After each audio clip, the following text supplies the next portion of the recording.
everyone. A very good afternoon to all our viewers. You're logged on to Sri Lanka's #1 sports hub, www.ThePapare.com. Live pictures coming to you from the Royal College Sports Complex, and it all comes down to this. It all comes down to this final day of schools rugby action in the top division. Of course, Sri Lanka's premier schools tournament comes down to this encounter. Royal College playing St. Joseph's. That's the game we have on our hands today. St. Joseph's College playing Royal. But in the meantime, before we go to the bigger game, we have an encounter, the under-16 encounter. Royal College playing St. Joseph's College.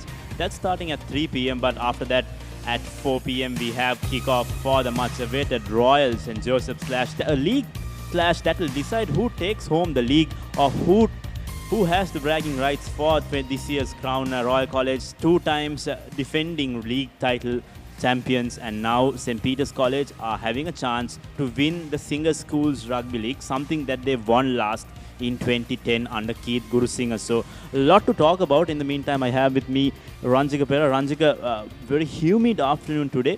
What are your thoughts about this game? In first of all, the under-16 game, and then we move on to the much-awaited clash, the first-15 clash between Royal and St. Joseph's. Yes, thank you very much, Inshaf, and welcoming all our viewers once again. Like you mentioned, a deciding day for the championship, the schools championship. Royal in with a chance to defend their title, and St. Peter's hanging back and hoping against hope that at least Joe's beat Royal, or Royal doesn't take a bonus point. And yes, humid afternoon, very humid here. It's hot and sunny. There is not much clouds out there. Like there you go. Current 29 degrees, but the humidity is very high, so it feels like about 33, 34, I think.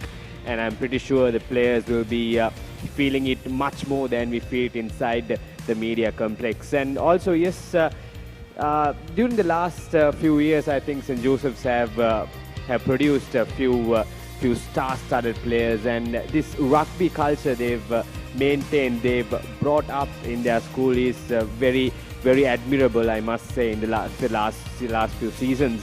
And I'm sure now the trend is set in their school.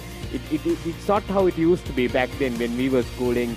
Joseph didn't have much to talk about when it comes to rugby, but now they're like a strong force in Sri Lankan schools rugby. So I'm sure these youngsters have as well waiting to go out there and show their colours. We have to wait and see what the under-16s have in store for us. Rightfully so. A few years back, St. Joseph were not the superpowers, but then somewhere down the line, with a revamping of their rugby structure, I think they've come up the ranks and they've become one of the strongholds in the Singer Schools Rugby League. And in the meantime, the under-16 format is something very important for both schools, if I'm not wrong, because that's the proving point. That's where the talent is being seen, the talent is being spotted and recognized and uplifted. So quite important. That's the very reason why ThePapare.com is bringing you live pictures of this under-16 encounter, because somewhere down the line, in a few years, who might know that this team will be playing in the Pacific format, and then a lot of prospects for these young lads as well. St. Joseph's playing left to right. Yes, it will be the visitors' kickstart the under-16 game. Interestingly, Ranjika, both these teams are playing a friendly encounter in comparison to what we've seen 2 years back, where it was a league tournament. But then now, with the change of things, St. Joseph's College will be looking to take home something at the start itself, and maybe if they could get something off from the under-16, that could give some inspiration for the senior lads also, as they come here with a straight objective, with one objective in mind, of course, that to get that second place. They have no chance at the Singer Schools Rugby League, but then a consolation second place is going to be as much as good as a league title. Definitely, they'll be not taking this lightly, even though their chances of taking the championship has gone away from last week's defeat to the Peterites. But pretty sure they will put together a good, strong performance like they've done right throughout the season, and rightfully, to be honest, they rightfully deserve a good end to this season as well.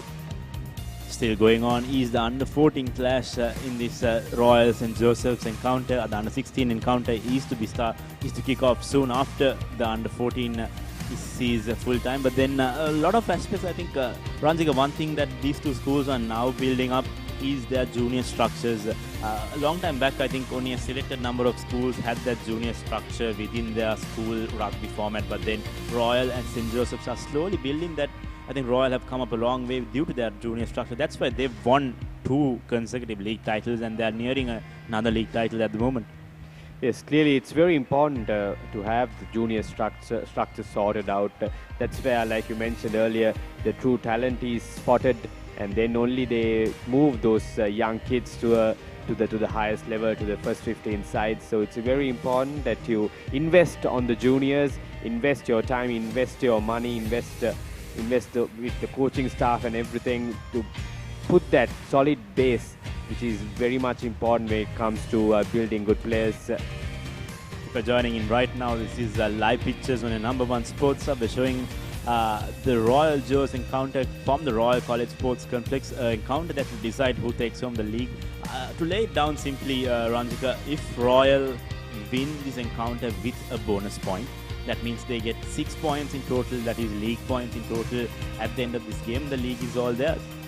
It's simple, pretty straightforward for the Royalists. To be honest, they've been the standout team right throughout the season. Maybe the second round rather, they were on and off in few matches, but then again they proved how structured they are and how consistent they are right throughout this league. Apart from that match which they lost to St. Peter's College, I think apart from that match they've been dominating sides right throughout. Taking a look at the last few years' performances, last year Royal finished on top 2018 under Sabit Feroz. St. Joseph's under Samisha Virangana came second, and then St. Peter's under Javed Zaruf came third. Similarly, we have a similar occurrence today, 1, 2, 3 up for grabs. St. Joseph's, St. Peter's and Royal. Goes on to say how much of investment they've done, done in terms of players and their coaching structure to come to this place. To be dominant for a selective number of years is quite an achievement. Yes, indeed. And if Royal is to win today with a bonus point, and that will make them 3 times consecutive champions, which is a rare feat. I'm not quite sure when it was the last time that happened.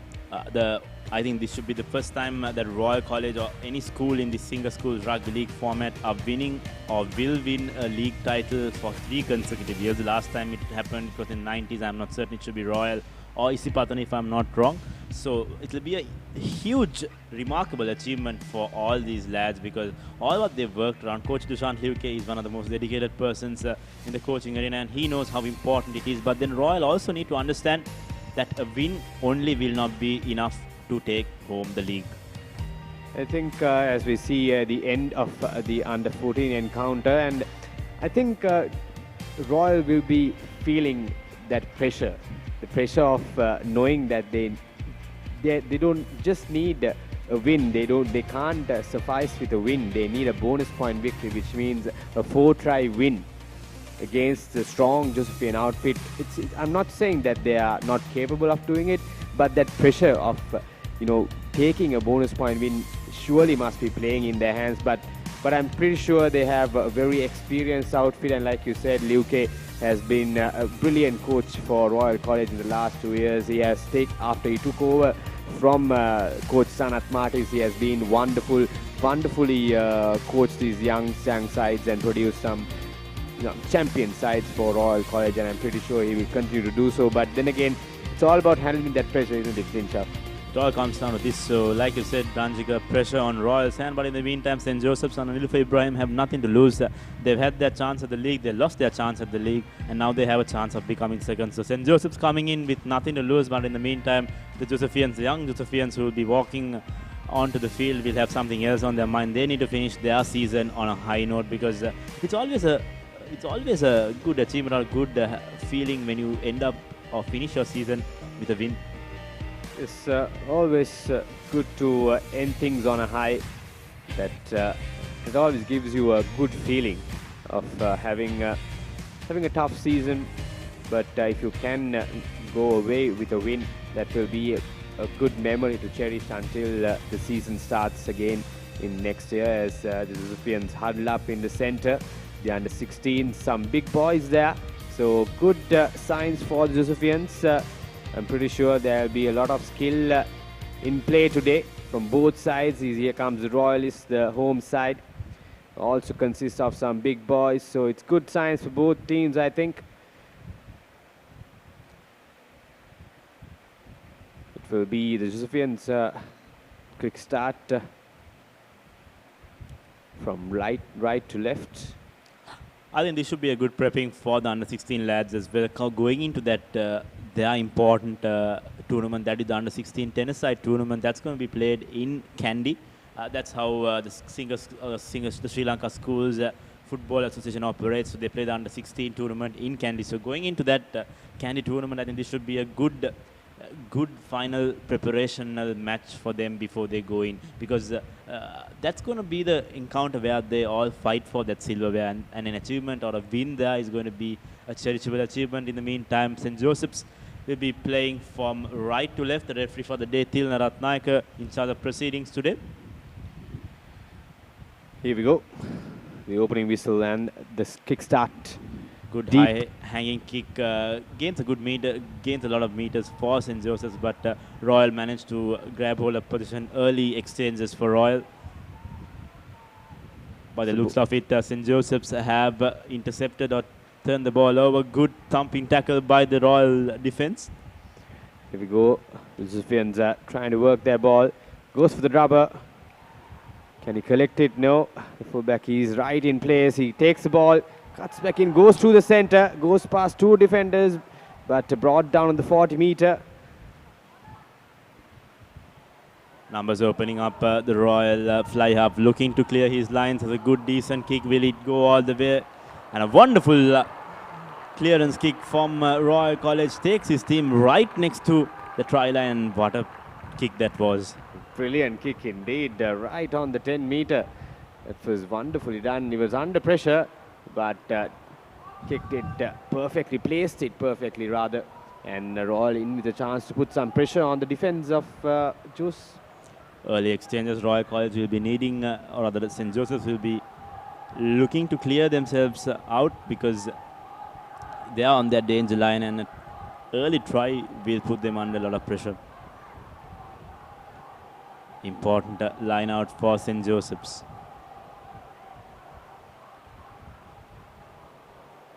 Clearly taken there. St. Joseph's trying to gain as much as meters before they send the ball out to their fly half kicking option, because the angle should be right. Breaking through. Very bold call from St. Joseph's, the number 2. Big number 2 making some yards, and here we go for the fullback to clear his lines, but not a great kick, I must say. Now fullback once again had a good first few minutes. The Royal number 15, and it looks like it was a high tackle. Referee will want to have a small word.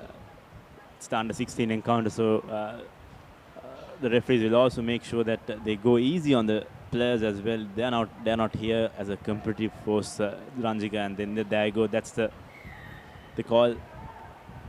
Next time something happens of this nature, you'll be directly sent out to the scene bin. Royal making good inroads in the early stages of the game. It's another good kick there, right in deep, the 22. Another chance. This time the throw-in will be with the Royalists. The earlier line out, I think the Royal pushed the Josephians back, and I think this line out they will also use the ruck, the rolling maul, their signature move. Some strong lads out there for the Royalists. 3 minutes gone, mind you. The playing conditions for the under-16 is 15-5-15. That means 15 minutes, a half, and a 5-minute break. This time, good line out. The rolling maul has been formed. Like you said, Ranjika still going. Royal College. Will this be the first try? Royal College still intact. Advantage played in favor of Royal. Here comes the front row. Slowly building faces. St. Joseph's need to regroup fast. Ball comes out. Numbers opening up. Could have passed in the early instance, but Royal managed to hold on to position. Still going. And it looks like referee Ratnayaka will bring back play for the initial infringement. So once again, Royal College getting an example from their senior team. Yes, like I expected, the rolling maul dominating there, but it was illegally sacked, I think, from the Josephians, and that's why the advantage was given for the Royalists. They opt for another line out. They're using the same tactics, I believe. Once again, second time will the Royalists be lucky. Wonderfully put down. It's a turnover. Very well done, St. Joseph's College. They'll need to clear their lines, in fact. And it looks like St. Joseph's have got this one through. So unfortunately knocked on by the Royalists, the flanker. So be a scrum for the Josephians. Chance to get out of jail. They've been under the pump right from the beginning in this first 5 minutes of the game. Here we go. That's the knock on. And ball turned over at the edge of the try line. It's a Josephian feed in. And the referee says free kick is given for the Josephians. It's only a free kick, Ranjika, but then the Josephians will be happy to take it. They've been playing in their defending half for more than 3 to 4 minutes, and then a clearance kick will make their forwards breathe a sigh of relief, but I'm not sure whether the forwards will have some time, not too much of meters on that kick, but then the Josephians will be happy to get themselves out of danger. Yes, lucky break for the Josephians. Like I mentioned, they've been under the pump from the word go. Been a very well structured unit, these under 16 Royalists. Looks to have got their things sorted out. Goes into the hands of number 7 for Royal. Royal College have numbers opening up to the left of the field. They're still trying to use it with the forwards. Some of looking for some quick ball. And here comes Royal with their 3/4 numbers opening up. There's an overlap on the outside. Will he get the man through? There's a chaser coming in from St. Joseph's. Will he stop him? Good cover tackle and pushed him into touch. So very well done, St. Joseph's that time. Very well done indeed. They almost, the number 13, almost shoved off the final defender. But like you mentioned, a good cover tackle coming in and pushing the runner to the touchline. Here we go. Nicely worked, creating that overlap. And this good strength shown by, shoves out the first defender. But unfortunately, steps outside with that momentum from the defender. Once again, St. Joseph's have some defending and clearing to do. We need to get this line out right. Goes to the number 4 spot. Good defense coming in from Royal. They are giving a good contest for the Josephian forwards, and looks like St. Joseph's have earned themselves a penalty. Is once again dominating in the ruck.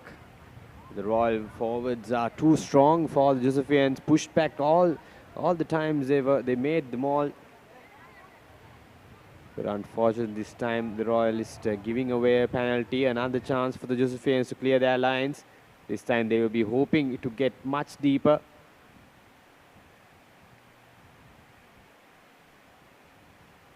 Not the best of clearance kicks, but then St. Joseph's will be very happy to take that.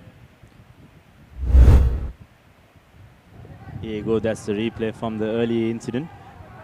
Still crowd slowly moving in to the Royal Complex. Not too much of crowd built in so far. Only the parents of the junior games, the players of the junior games have made it onto the Royal Complex. As we see the Royal team not on your screen making their way onto their registration, so they know how important this game is as well. In the meantime, St. Joseph's looking to attack from their 22, but looks like that line out was crooked. Yes, a chance given away now again for the Royalists to use their forwards to push through. They are on their attack in 22. Not far away. They've created good opportunities, but just couldn't get that final touch, the final third, to complete that play. They've been indisciplined in their final third. But this is another opportunity for them to get some points before the 10-minute mark. Still got something more than 6 minutes to play for the first half. Royal College still on the attack. They're looking for options with their fly half. He has options, goes to the midfield, number 12. Good cover defense from his opposite number from St. Joseph's. Referee says play on, and Royal College have gifted away position. So referee has advantage, and looks like St. Joseph's are once again looking to clear themselves. Goes into the hands of the Royal number 15. Good counter attack, good defense coming in equally from the Josephians. I think although the Josephians are a slightly lighter pack, I think their defenses have shown that they have that potential to take in one-on-one and then push down any attack at any time. Yes, the defense have been good. They managed to put pressure on the Royalists. This time, once again, another, no, not supporting the weight in that occasion, the Josephian defender. That should should be a penalty. That should be a repeated infringement as well. So that should be a warning given to St. Joseph's. So referee Ratnayaka looking for and asking for the 2 penalties. You have one in the middle and one on the corner, and the Royal captain obligingly going for the corner penalty because that's going to give his kicking option, his number 12, enough angle to kick this one into touch. Once again inside the 22, the Royalists another chance to use their maul to push forward. They will be throwing in. This is a replay. There you go, not supporting the weight, the number 9. And referee rightfully spotting that and giving away the penalty. Once again, chances opening up for Royal, but they need to make sure first they get their line-out options right. This time around, for the 3rd consecutive time, they've just gifted position over. In the meantime, Royal been back ball in that breakdown. Very well done by the number 7 for Royal. I think Royal's key in this game is to keep the ball in close quarters. Once they send the ball out, although they have some pace on the back line, I think they often cough the ball up. This time, they're using the forwards to build the faces. Slowly but surely, Royal are trying to infiltrate that defensive line. Now the ball comes out to the line, out to the number 13. He has one player to beat. Will he go through good cover defense? Once again, I think the Josephian wingers have done extremely well on either side. They've marked their numbers, they've kept them tight and then taken down any possible attack. Yes, very well done there. The number 21 jersey, small lad, but he packs a punch. Got this defense right. Here we go, the replay. There you go. I think it's nice to see that judgment, Ranjika. He was waiting for the man, knew he had to somehow hold on to him because if he had not, that would have been a definite first try for Royal. Look at that. Look at the body positioning. He knew where to go. Failed on the first instance, but somehow managed to hold on. Brilliant indeed. It's another chance for the Josephians to get out of jail. They've been struggling to get out from their own half in this first half of the game. 12 minutes gone, 3 minutes remaining in our clock. But it's going to be a throw-in for the Josephians.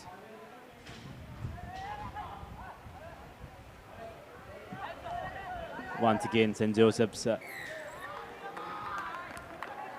Very well done that time from Royal. I think maybe the Josephians also, and all of you watching here can take some good example from this. They were waiting for the maul. If there was no player coming in front of the Josephian, there is no maul, and the penalty goes in favor of Royal. Here comes Royal on the outside. This should be the first try on the corner. Yes, it is. Try number 1 coming in for Royal after much time. 13th minute on our clock, and Royal are off with their first score. Yes, won the penalty, smart there, not contesting in the maul.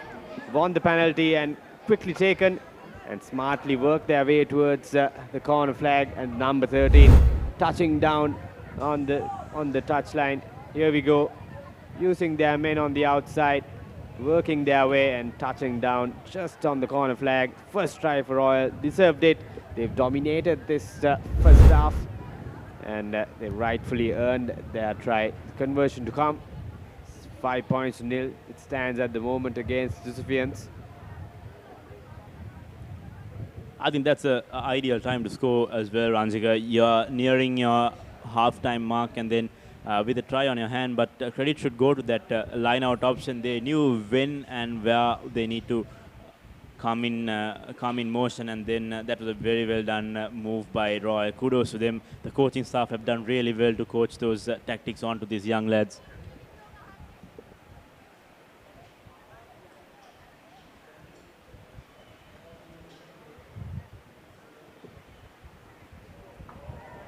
Conversion is not a success, but a 5-point lead nonetheless for the Royalists with just 1 minute remaining. Here we go, the replay. Just working their lines. Wonderfully timed pass there, drawing the defenders in, and no chance whatsoever for the tackler to defend the try from being scored. 5 points only it stands. The final minute of the first half in this under-16 game between Royal College and St. Joseph's College. St. Joseph's still not far away from that scoreline, 5-0, so a lot to play for in this under-16 encounter as well. We've still got another whole 15 minutes to play after the second half, after the first half break, in fact. So St. Joseph's still not out of the game, Ranjika. They're playing well. They've done a good defensive effort in the earlier few minutes. Now they need to just make sure that they get their attacking lines right as well. Yes, maybe try and keep the position of the ball for some time, but it's a penalty awarded for Josephians, I think, for holding on. That should be a scrum awarded, I think, for the Josephians. So good opportunity opening up for St. Joseph's. If they could go into half-time with a score under their head, it will be back again at level pecking terms, 5 points all. And if they could convert that one, I think St. Joseph's should be able to go up on a high. So the game is still not over in the first half. If you're joining in right now, this is the under-16 encounter of the Royal Joseph's rivalry. It's the friendly final week of the Singer Schools Rugby League, week number 10. And that was uncalled for at that moment. It was not offside, Ranjika, because the ball came out. So then after the ball comes out from the scrum, it's play on. It's anyone's ball, but the referee wants to have a reset of that scrum. Interesting, if you could take a look at it. There you go.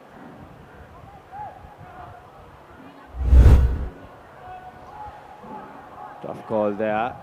It will most probably be the final move before the half-time. And it looks like that should be the game for the first half. There was a knock-on by the St. Joseph's player, but then referee Thilan Ratnayaka looks still not happy with the scrum. Just falling back the play. Here we go, the feed in. The ball went out cleanly. Not quite sure what the intention was there. Nevertheless, the scrum again goes to feed in.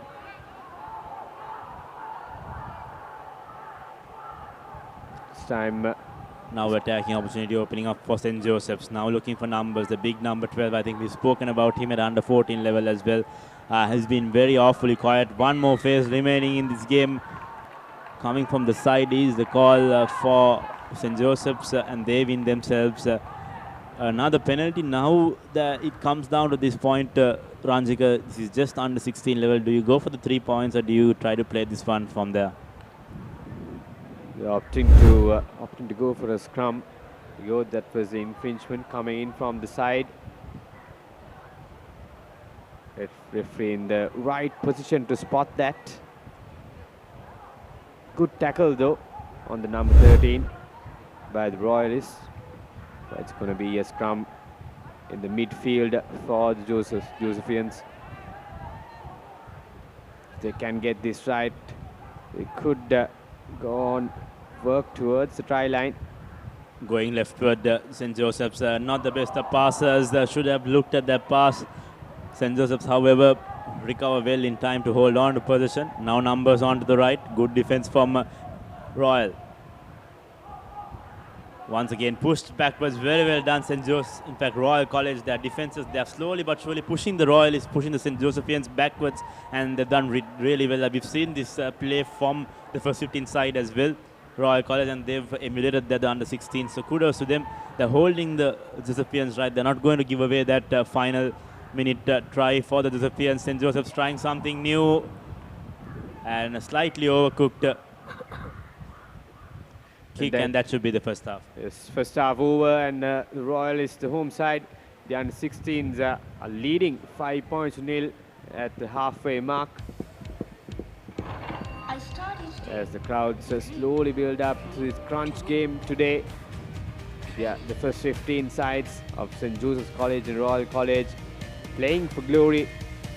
Royal College clearly looking to secure their third consecutive title, while St. Joseph's playing for the second spot, and a big hurrah to end the season, hopefully for the Josephians.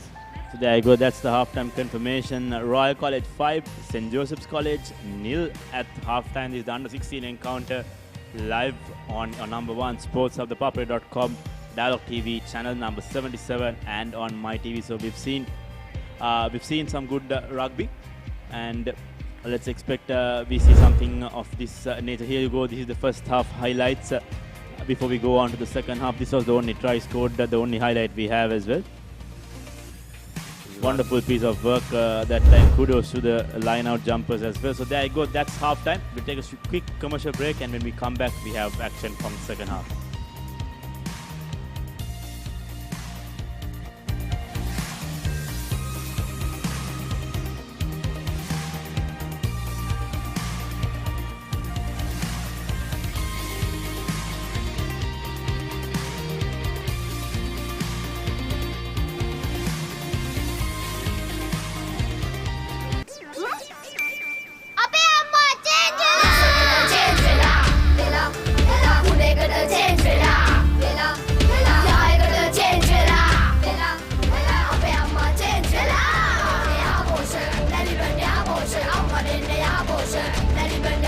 දැන් යහ පෝෂා දන්නේ ඉරිඟු සහල් මුං soya විතරක් නෙවෙයි කිරිත් එකතු කරලා. ඒ නිසා මා change වුණා. ලංකාවේ ළමයින්ගේ අලුත්ම සොයා ගැනීම. මේක රස එක. මැලිබන් යහපෝෂ රසයකට චේන්ජ් වෙන්න.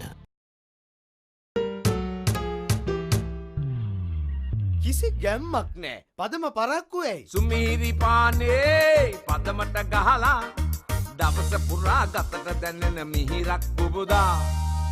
හොඳම මැලිබන්ටේ. කහට පදම නියමෙට රස සමග මුසුණා.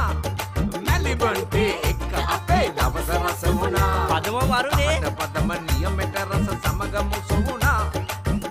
මැලිබන්ටේ පදමට ගහට.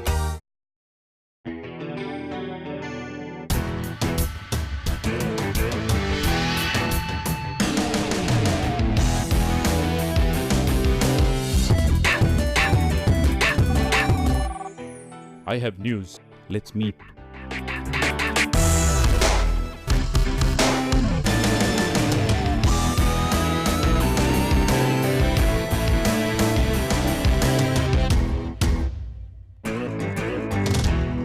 To be a man is to sweat for every last inch of it. The harder you push yourself, the louder your body will protest. From sweat to grease, grease to dandruff. Fight back with Clear Men, 2 times the fighting power of ordinary shampoos. Beat grease, beat dandruff. Unbeatable performance for the unbeatable man.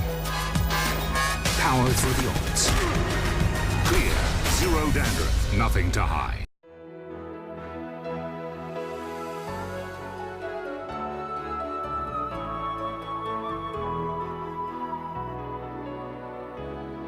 ශ්‍රී ලාංකික සැමගේ තේරීම no limit. Then Gold Dio Body Spray හඳුන්වා දෙන අලුත් මාළුත් මාදිලි 4කින් Blaze, Challenge, Storm සහ Rave අදම try කරන්න Gold Dio Body Spray පැය 24 පුරා. When she's special, she's not just a girlfriend, she is your sweetheart. When you feel it, you don't just call it sunshine, you call it warmth. When you reveal your deepest emotions, it's not just art, it's freedom. And when its essence is premium cocoa butter, it's not just chocolate, it's Ravello. Chocolate so special, you call it Ravello. Drift in search of happiness. Fashion inspired by emotion. Clothes, the fashion destination. අම්මී රස්නේ දරුවට දැන් හරි රස්නේ. ඔයා AC එකක් ගෙනාවද? ලංකාවේ හොඳම තැනින් හොඳම AC එකක් පොඩි ගාණක් ගෙවලා ගන්න පුළුවන්. ඊටු ටික ගෙවන්න පුළුවන්.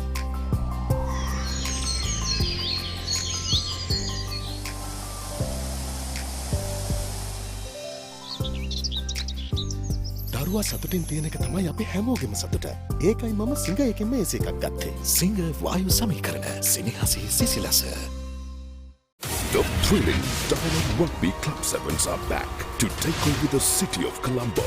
Watch the action as Sri Lanka's top rugby clubs battle it out for the coveted championship title on the 29th and 30th of June at the Racecourse Grounds. Come and join the exciting after party with Sri Lanka's best known DJs on 30th June as we usher in the season. Entrance free. Dialogue powering Sri Lanka Rugby.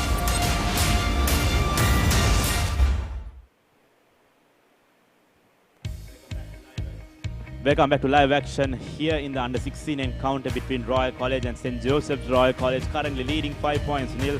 At half-time, we have 15 more minutes to play. Anything can happen in these 15 minutes, Ranjiga. But in the meantime, a reminder on the bigger game that's going to be kicking off at 4 p.m. Royal College first 15 playing St. Joseph's College. Kind of league decider as well for Royal College. Yes, indeed. The build-up is for the big game. Final week of the Singer Schools Rugby League as we kickstart the second half of this under-16 encounter. Royal kicking things off deep inside the Josephian half. Whoever scores doesn't open in try the second half should be able to get themselves onto a better footing. If Royal College manage to get themselves that second try, I think that should be a good footing for them as they look to win this game at Royal Complex as well. But St. Joseph's, in the meantime, I think they've had some quality discussion in the dugout and then some discussion with the coaching staff as well, and looks like that should be the first yellow card for the day. The number 6 for Royal. So St. Joseph's with an advantage, with a one-man advantage as well for the next 3 to 4 minutes of play. Here is an opportunity for Josephians to use the advantage and get some points on board.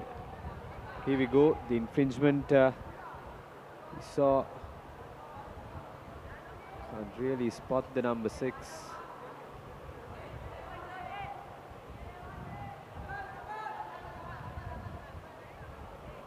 However, Royal College losing a man early in this second half should cost them a little bit, should be worrying them as well, because it's important that you keep the full numbers if you want to win matches. But then we've seen how teams turn around and try to fill in that void. Let's see if St. Joseph's can capitalize on this attacking opportunity. Now they have ball in hand. The number 13 cannot kick this one out on the full because it was taken back from the 22. Royal on the counter attack. Good defense from St. Joseph's. Advantage played in favor of the Royalists. Now numbers on to the left.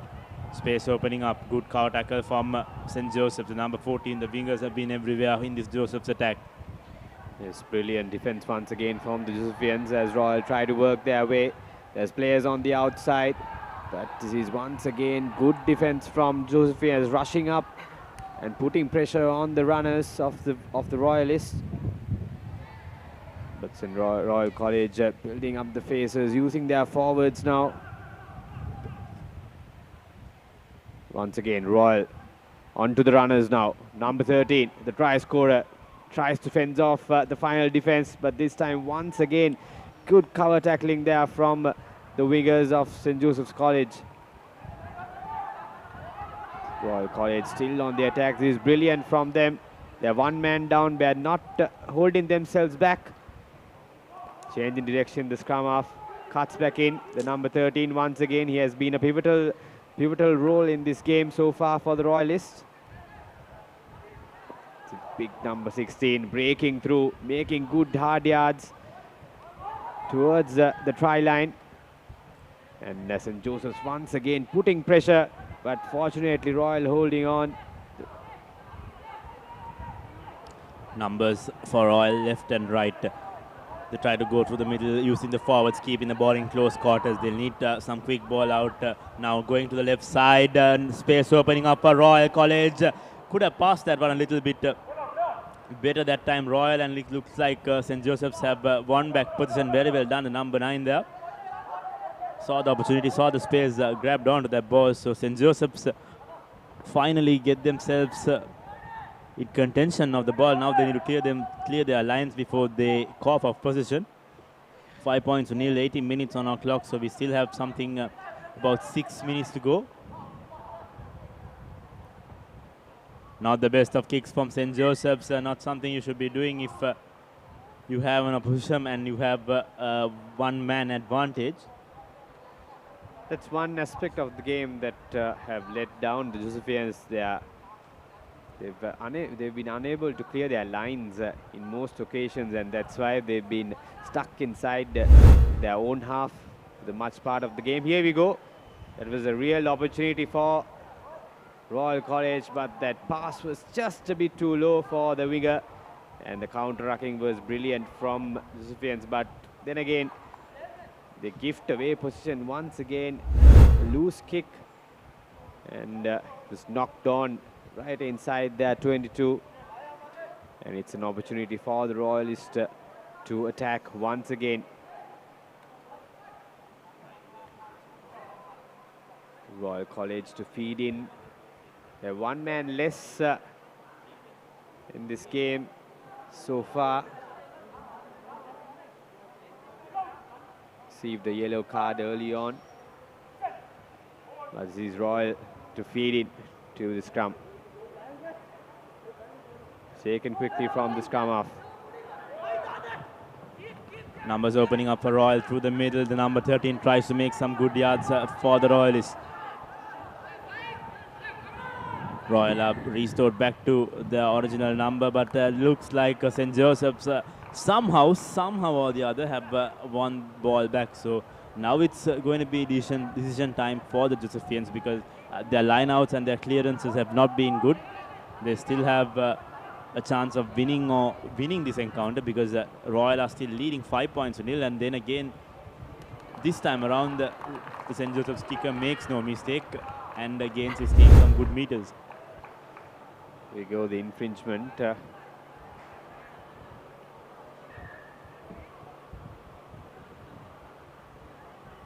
Turned over from Josephians. Good counter-rucking there once again from Josephian defense, and a much needed breathing space for Josephians, getting that penalty and going out of their 22 on the 40 meter on their own half. Still, they'll have to make this move count.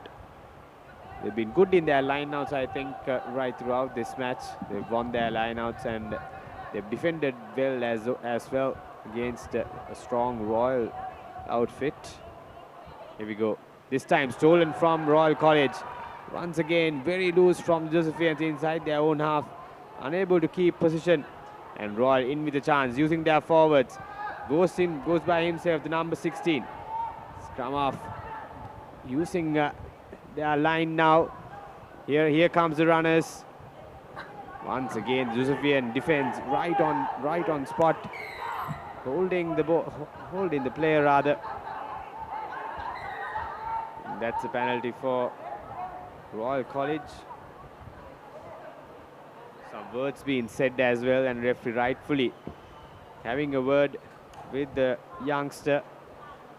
I think that's the right example to have at under 16 level, because you really don't want to be gifting away yellow cards or unnecessary penalties due to some foul play or foul wording from each of these players. So that's a good example that the referees are setting. But then Royal College once again on the plus side, they have 3 minutes to go. They have a try on their hand as well. So here you go. That was the infringement early on, but then Royal College are sitting very comfortably in this match. We have something more than 2 minutes to go, so it's going to see Royal will be looking to see this game through. It's definitely Royal having the upper hand. It's another line out for them inside the 22. Clumsy, but They lost it, yes. The Sicilians have stolen it. But what does the referee say? Referee says knock on.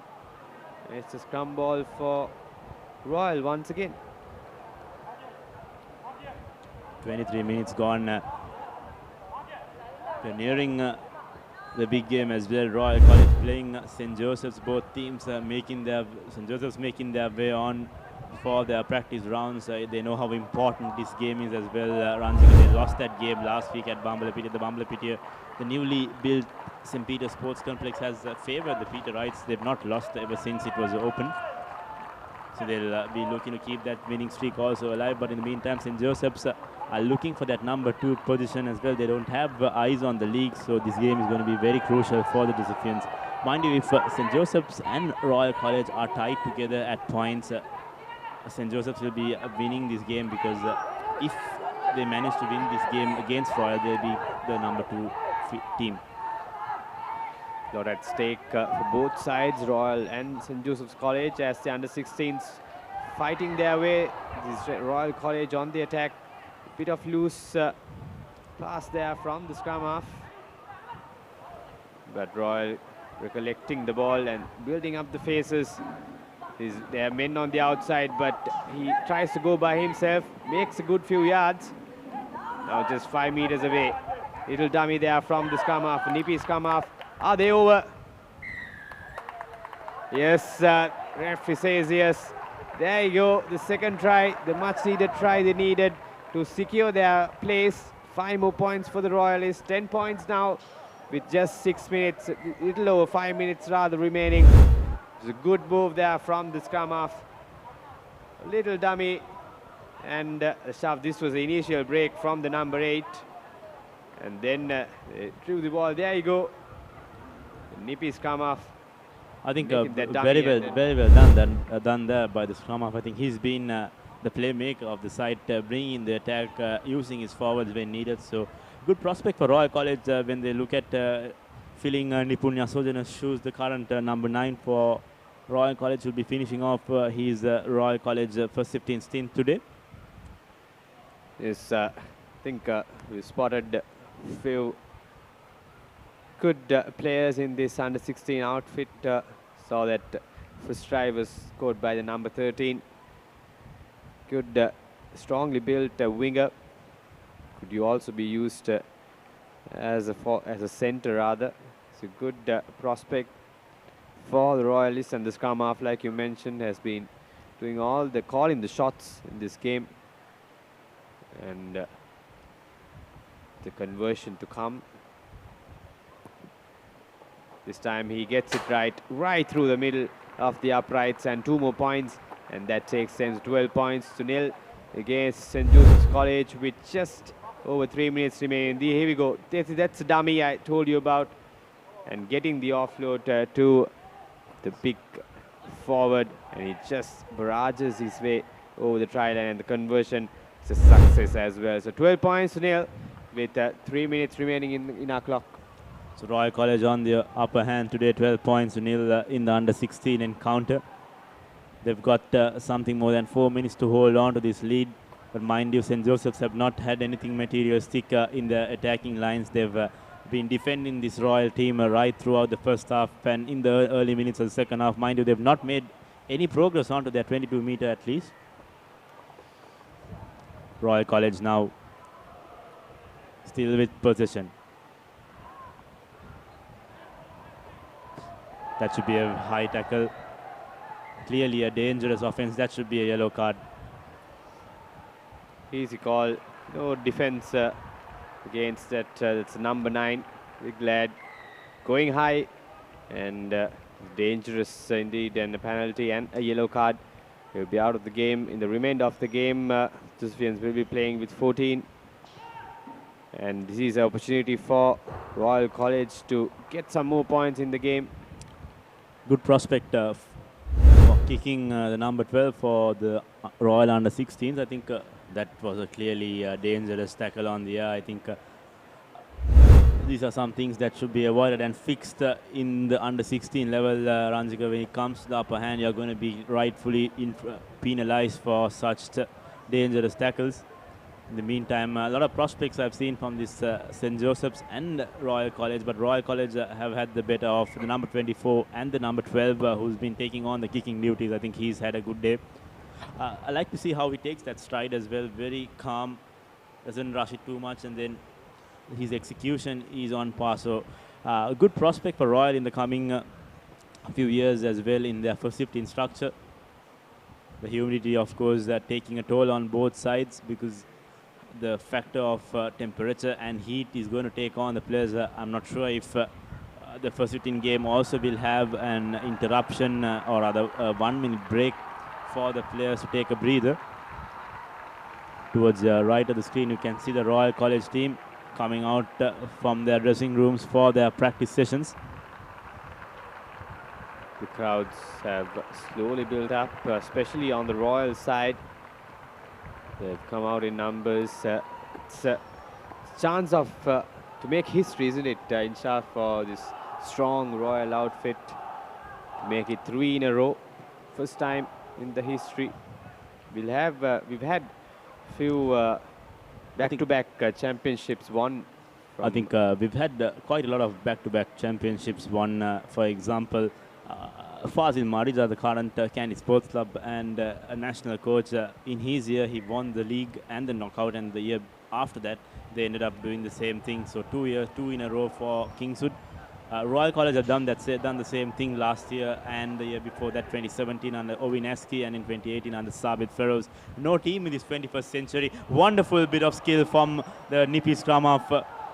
Puts in that no-look pass, got everyone by surprise. Yes, he's one to watch out for. I think the scrum half understands the game, uses his centers, controls the game wonderful well. Once again, going for the inside part, bit too cheeky in that occasion. The player did not expect the pass, so it's a knock-on. Might have to be a bit more vigilant. The time is running out from the Josephians, and they're one man down as well. 1 minute remaining in our clock. Here we go, the replay. There you go. He got the pass right. That was the first pass, but the second pass was the one that went wrong. Nevertheless, this is a chance for Josephines to get some points under their belt. The clock is ticking, Ranjika, something less than a minute to go on our clocks. This is not the referee's clock, but then St. Joseph's, I think, will have to wind up on the losing side. Royal College will be very happy to take away this win. Deserving winners, I think. They've dominated this affair right from the word go. They've been stuck inside the attacking half the most part of the game, and they've put Josephians under a lot of pressure. Here we go, Josephians in with a chance to get some points. Can they make it count? The big number 12 barraging himself through the middle. Not the best of passes you need to throw if you're in need of a consolation try. St. Joseph's looking in tatters, and that ball is coughed up. Royal College with the advantage. What will they do here? I think that's what made the difference. The scrum half, the pivotal point. The two scrum halves of this side, two drastically different plays from both these players. We saw this before as well. Josephian scrum half missing the passes, and that has put Josephians under a lot of pressure, while the Royal scrum half played a brilliant game for his side. Replacements coming in for Royal College. Royal know that they've sealed this game through, so the scrum half also exits the field. So Royal College have 2 more minutes to use their bench players, the replacement players, giving them some game time before this league comes to a conclusion.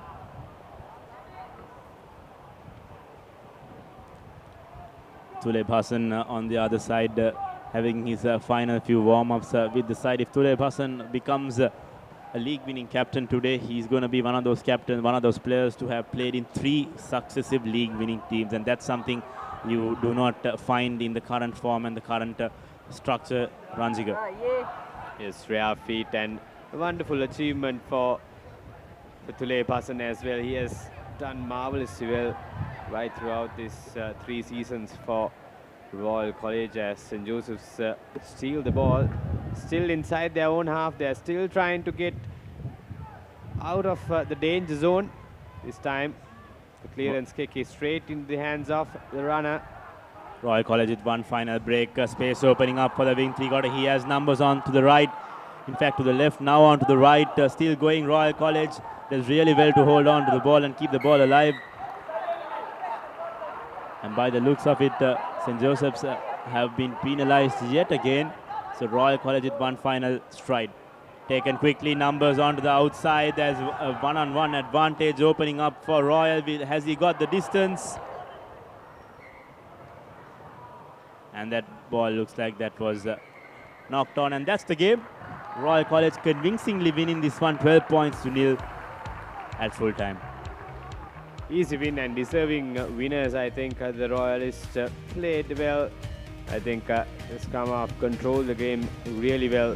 Good prospect for the Royalists, and the Josephians were caught on the back foot right throughout. They weren't given any opportunity to attack, and the scoreline explains it all.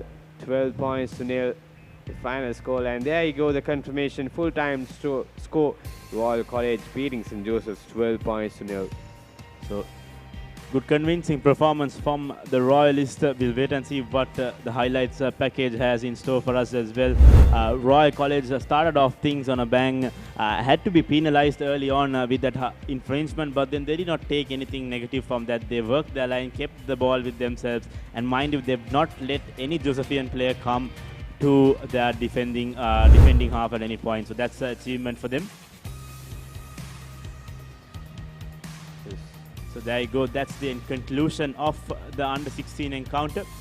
Thank you for joining with us for the Under-16 game. We'll take a short commercial break, and when we come back, we'll have action from the first 15 encounter.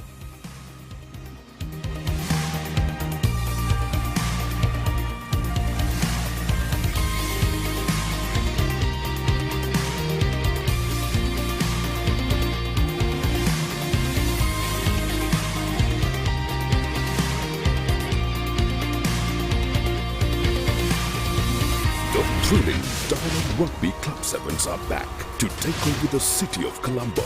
Watch the action as Sri Lanka's top rugby clubs battle it out for the Coveted Championship title on the 29th and 30th of June at the West Coast grounds. Come and join the exciting after party with Sri Lanka's best known DJs on 30th June as we usher in the season. Entrance free. Dialogue powering Sri Lanka Rugby.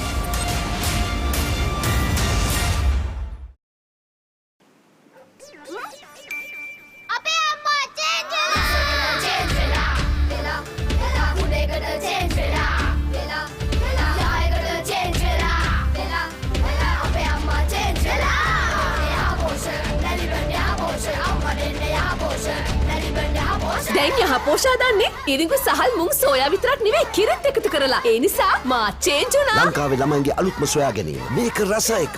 Maliban යහපෝෂ රස එකට change වෙන්න.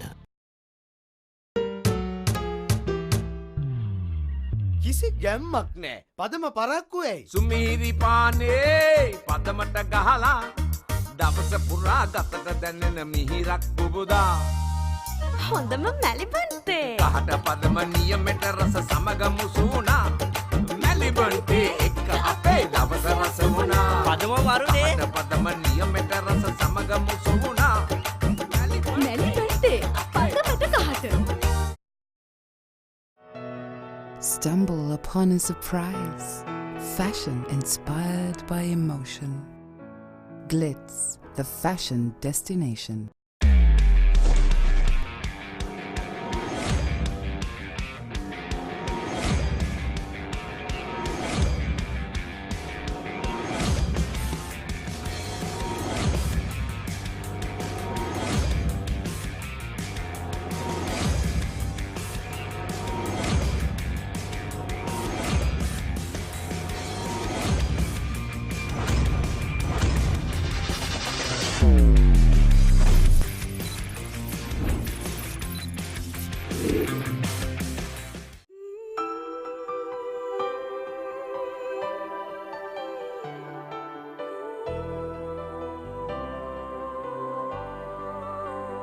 ශ්‍රී ලාංකික සැමගේ තේරීම No Limit.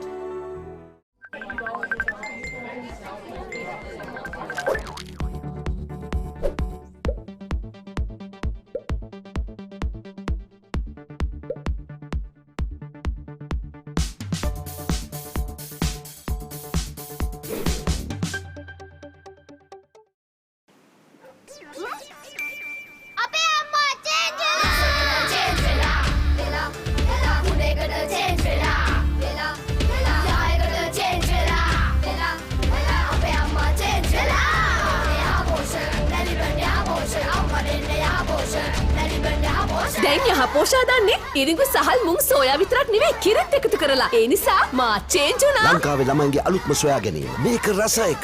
Maliban යහපෝෂ රසයකට change වෙන්න. කිසි ගැම්මක් නෑ. පදම පරක්කු ඇයි? සුමීරි පානේ පදමට ගහලා දවස පුරා ගතට දැනෙන මිහිරක් පුබුදා. හොඳම මැලිබන්තේ. කහට පදම නියමෙට රස සමග මුසුනා. මැලිබන්තේ එක්ක අපේ දවස රස වුණා. පදම වරුනේ. කහට පදම නියමෙට රස සමග මුසුනා. මැලිබන්තේ පදමට කහට.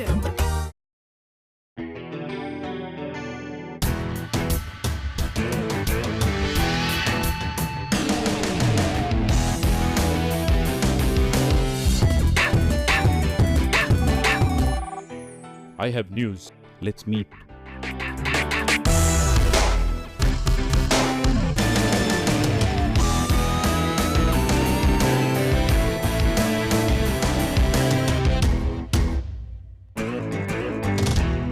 To be a man is to sweat for every last inch of it. The harder you push yourself, the louder your body will protest. From sweat to grease, grease to dandruff. Fight back with Clear Men, 2 times the fighting power of ordinary shampoos. Beat grease, beat dandruff.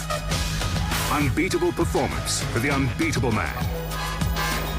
Power through the odds. Clear, zero dandruff, nothing to hide.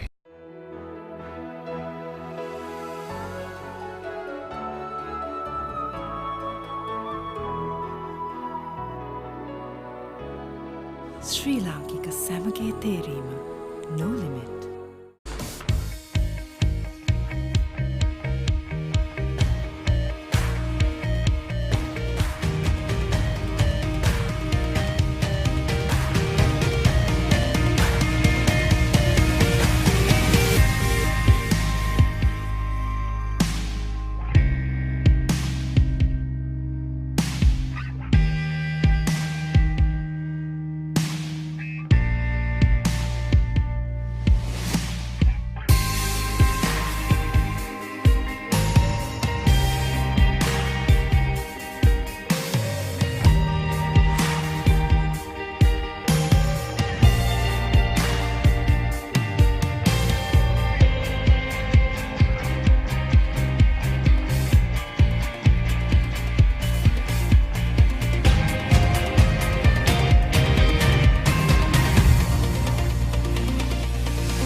Good afternoon and welcome to the Royal College Sports Complex. You're live on ThePapare.com as we bring you this game to decide the Singers Schools League 2019. As usual, it's come down to the final day of the league where St. Joseph's will travel down to Colombo 7 to play Royal.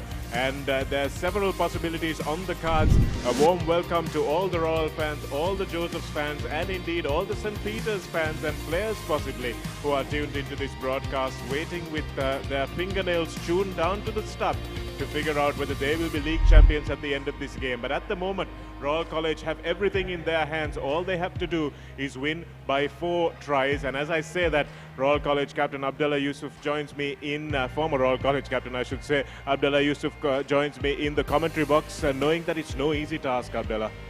That's right, Shanaga. Good afternoon, everyone. Yes, what a finale to a wonderful Singers Schools rugby season it's been. It's just come down to this final encounter. Royal's destiny definitely in their own hands. No mean task, as you earlier mentioned, Shanaga. Royal have to score 4 tries and win the game as well. But they're up against probably a bit of a disappointed and demoralized Josephian team. They were unbeaten until a fortnight ago, and then 2 unexpected consecutive losses, first to Wesley and then to their arch rival St. Peter's last week, pretty much ending their title hopes. But nonetheless, they haven't beaten Royal for some time. I think the last time they beat Royal was in 99, and the closest they have come was, I believe, in 2016 when they managed to draw against Royal at London Place. So they have a lot to play as well. I'm sure they like to end that long victory drought against Royal. But all eyes on Royal. It'll be interesting to see what kind of tactics they will adopt. Will they go all out? Will they yet play a more controlled game? So that's going to be an interesting sight aspect to this whole encounter. Well, as you say that, Abdullah, Royals really can't afford to play a control game. They're not playing just for the win. They absolutely have to score 4 tries. If they don't score the 4 tries and get the bonus point, then they will finish second anyway, even if they win the game. So they've got to throw it around, but at the same time, they can't afford to lose the game. So it's a real Hobson's choice that Coach Luike would have had over the last week. Yes, well, I think, yes, it's going to be interesting to see what kind of tactics they adopt. I think what they should do is not try and veer too much away from their original plan. They're good enough to yet score 4 tries while executing and sticking to their game plan. But maybe they will have to adjust in terms of just, let's say that they get a penalty within kicking range, probably without going to the post. They'll probably look to go to touch, use the driving maul. So that kind of mindset change will be important. But I think you were just mentioning that the importance of winning the game as well as scoring the bonus points. I think they've got to go for the bonus points, Shanaka. It's a great opportunity for them to make it 3 in a row. It's been a very good season for Royal. They have got all 3 traditional trophies in the bag as well. So it's been a very good season. It's a chance for them to make it a great season. So I don't think they should worry about losing this game. I think they should just make their minds up that they're going all out to try and score those 4 tries and win the trophy. And if things don't work out, so be it.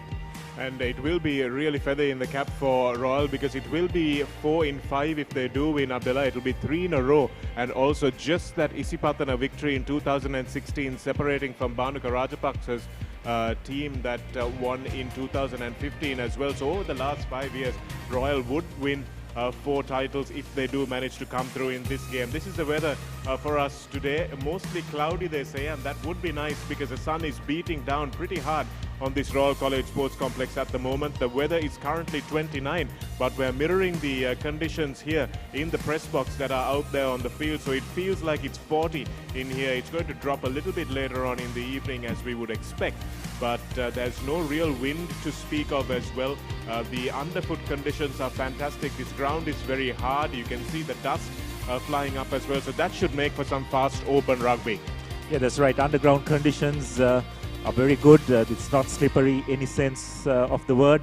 So I'm sure St. Joseph's will enjoy these conditions as well, because they've got some very good 3/4 in their ranks as well. But all in all, I think any team that manages to control possession today and manages to build up phases and apply pressure will definitely get their money's worth. St. Joseph's, of course, coming off the back of 2 consecutive losses, as you said earlier. One against Wesley, that was really a massive blow to them because they didn't expect that. And speaking of Wesley, they're playing Trinity College right now in the bottom half of the table. Clash there, and we have DS Serenayaka versus Vidyarth also in an all-important clash, which is live now on ThePapare.com. If by any chance you want to switch over to those games, if you're a Wesley versus Trinity fan, don't forget you can watch one of those matches on the television and one of those on your computer screen or your phone or whatever you like to do. That's the kind of service we provide for you here at ThePapare.com. You're watching the finale of the Singer Schools League 2019.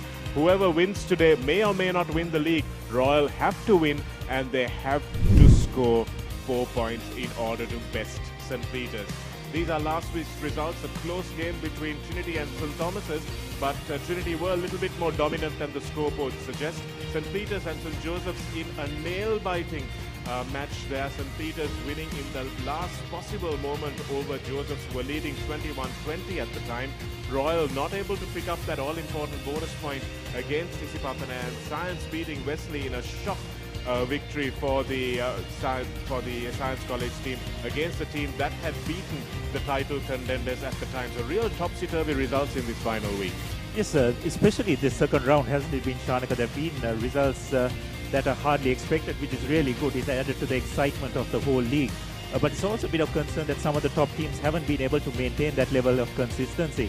And in that aspect, I think you probably have to acknowledge that whichever team lifts the league, whether it's St. Peter's or Royal, they're probably both two of the more consistent teams. Both of them have lost just the one game. They haven't been brilliant, but they've always been good enough to pull off the victories. Yes, there have been some ugly wins, I would suggest, for both St. Peter's and for Royal, which is why they're the title contenders at the moment. It's a league season, not a one-off game, and you can see that even in the Cricket World Cup at the moment, even though you come up with one odd victory, you have to be consistent, which is what St. Peter's have been, to sit there at the top of the league. Royal will be waiting to overhaul them. If you look at the played column, you can see that Royal have 8, St. Joseph's have 8, and St. Peter's have 9 games played so far. St. Thomas's surprisingly up into 4th place and managing to hang on to that 4th place, Abdullah. I say surprisingly because Isipatana, Wesley and Trinity were all there and thereabouts in terms of being able to hang on to that 4th position. So this is a big one for St. Thomas's getting up there, and Science College, of course, don't have any opportunity to come up further than the last place. So Royal and St. Joseph's will be playing each other, and there could be a switch in 2nd place. That's something that we have to talk about as well. Yeah, that's right, Shanaka. And as we have a look at the results over the last 3 years, that's the result in 2016. That's the closest St. Joseph's have come to trying to defeat Royal in a very long time. In 2016, I believe it was at London Place. But since then, it's been 2 very close encounters over the last 2 years, and we don't expect it to be any different today as well. There was one of those games at the Royals complex, that's for sure, and then 18-13 last year at Havelock Park. It was an early season game that time, Abdullah, where I don't think both teams had really got into their stride, but here it's in the final weekend of the season, and maybe that will make a little bit of a difference. We spoke of St. Joseph's earlier and how they're recovering from those losses. It's a big game for them today, and is it going to be enough motivation for them to know that they would beat Royal in this game? Is that enough to pick themselves up after those 2 consecutive losses, knowing that they now have no hope of a title? Well, it's a tough one, isn't it, Shanaka? We'd expect them to come out and put their best foot forward, because it's never an easy thing when you have the league title in your sights. You're unbeaten until the very last 2 games, and then just for everything be snatched away and with nothing to play for. But just considering the fact that they haven't beaten Royal for a long time, I think that should spur them and give them the necessary motivation to try and win this game. As you said, almost 20 years we go back to the last time Royal were beaten by St. Joseph. So that is something that definitely will be on the minds of this Josephian team, will be on the minds of all the players who have played for St. Joseph since then, to want to pull a victory over the old foe. And as you said, that 2016 fixture, such an exciting fixture as well. And even the draw, there was absolutely nothing in it. And this season, looking at St. Joseph's stats for now, they've played 8, won 6 and lost 2, and that shock loss to Wesley is the one that really upset their title hopes, because all the big teams have lost. The other 2 teams have lost once, that's St. Peter's and Royal, and whoever loses, if one of those teams lose today, if Royal lose today, they have a chance, St. Joseph's, of going into number 2 as well. So there's a lot for them to play for, but they are not really playing for runner-up place, they're playing for bragging rights of beating Royal. Singer, of course, the main sponsors of the Singer Schools League 2019, and what a job they have done over the last many years sponsoring this league, and the product has really come out and spoken for itself, hasn't it, Abdullah? We've come down to the last day, and that's what we want the league to do. Yeah, that's right. It's come to the very final encounter. I don't think from a sponsorship point of view we could ask for much more, which means that the interest has been there throughout the entire league. We had an extended break due to some very unfortunate circumstances, but the rugby has been relatively good from that 2nd round onwards, and I think it should end in a very good finale today. Seeing the crowds pouring into the Royal College Sports Complex, the pavilion, the Sky Pavilion could do with a few more people coming in, of course, and I'm sure that they're going to come in through the security checks and fill up this stadium before the game starts. So this is the home team: Aditya Veerasurya at prop, Rajat Jayasuriya at hooker, the try scorer as well, and Radesh Vidyarathne in a very big front 3 for Royal College. We got to see them taking that pressure up front. Fadil Adahan, who has been probably one of their men of the season for Royal, real pressure performer, and Samadhi Indura as well, at 5'10" and 85 kilos, proving to be quite a handful, that front 5. And then, of course, Kevin Samarasekara, Lahiru Yomal, and Achita Rajesan, who I think have been outstanding as a unit, Abdullah. Yeah, that's right. Standout players for me. I think also Induruwana, who has moved to the second row, I thought he has been extremely good as well. It's just that the two second rows and the third row, they've really kept Royal in the game throughout this season. And looking at Nipun Yasojana as well, who is a live wire of this side, makes some excellent decisions. And a big shift with Malisha Pereira coming into the number 10 shirt. Abdullah, talk us through that. Very interesting change. Lehan Gunaratna moving to the fullback position. It will be interesting to see what exactly Coach Loshan Duque is thinking on that. And of course, the Royals' very experienced centre pairing of skipper Tuleb Hassan and Khalidun Nandila. They'll be expected to pull the strings in the back line today and create something for Royal. Yes, Khalidun Nandila moving out to the number 13 position, perhaps to counter the threat that Tharidu Maduranga would have had, but we'll talk about that in a while. Another positional shift with Dulan Gunawardena moving to the wing, where I think he might be better utilized, and Lehan Gunaratna moving to fullback so he can use his boot. And of course, Yasesh Rashmika trying to come in off his wing and look for work from that right wing position. So a good balanced side for Royal. Yes, good side, but a lot of changes as well. It'll be interesting to see how those combinations gel.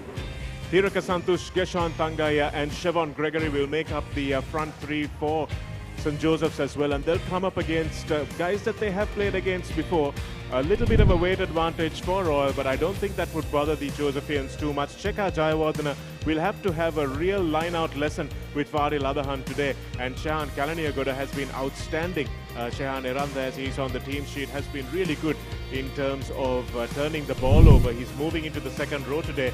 Vihanga Pereira coming in off the bench, and he starts with Tarinduri Alvis and Nehan Pereira in at the blind side flank as well. So Tarinduri Alvis, the captain, has been a standout player for St. Joseph's, and he will be hoping to end the season with a victory. Another standout has been Rasha Gunawardena. He will be hoping to spark something today, and Santush Aldame as well in the number 10 shirt with his long boot will be looking to give St. Joseph's territorial possession.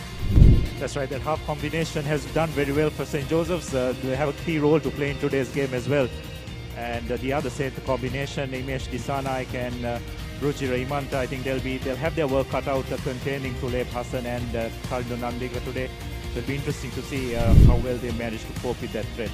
Teran Karunanayaka has been scoring a few tries in the last few weeks. Aaron Pereira at fullback, look for his counter-attacking skills. And Sudhara Kapir is the big absentee, of course, on this starting team sheet. Tarindu Maduranga dropped to the bench, and we don't know whether that was a result of that conceded penalty last week, which would be harsh, but I think there might be a little bit more to it. Yes, very surprising. He's definitely the most outstanding outer back, really. St. Joseph used him in a different way in that Peter Wright game at close quarters, where he had to take the ball into contact many a time.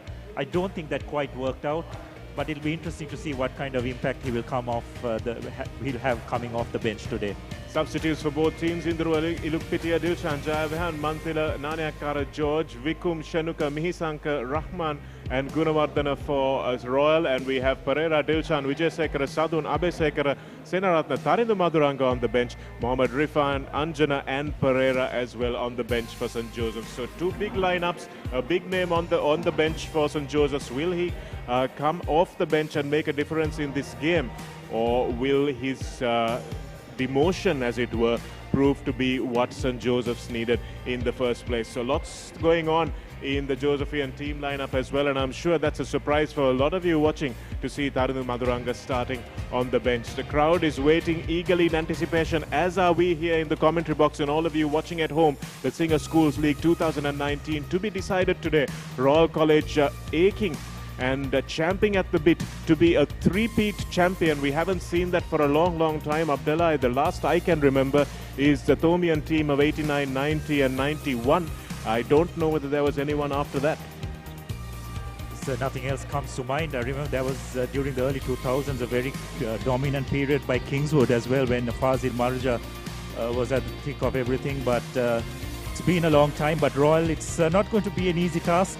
They have to not just concentrate on winning this game against a very good Josephian team, but they've got to score those 4 tries as well. It's not beyond their capacity, but it will take one hell of an effort nonetheless. Well, it would be good to see Royal spreading the ball wide a little bit. They have been accused of being a little conservative in the lead up to that first Bradby Shield game rather, and in that game they just cut loose and probably played their best game of the season, and they're going to need another one here today. Yes, well, they'll have to. I thought in that first leg, they just lifted their game to another level, where they just went down to Palakele and just swept Trinity off their feet. But they will have to come up with another similar performance today as well. It's not going to be an easy task scoring 4 tries, because that will be at the back of their mind. And also, you don't want to lose a game in the same breath as well. But I think they should really have a good crack of it, come what may.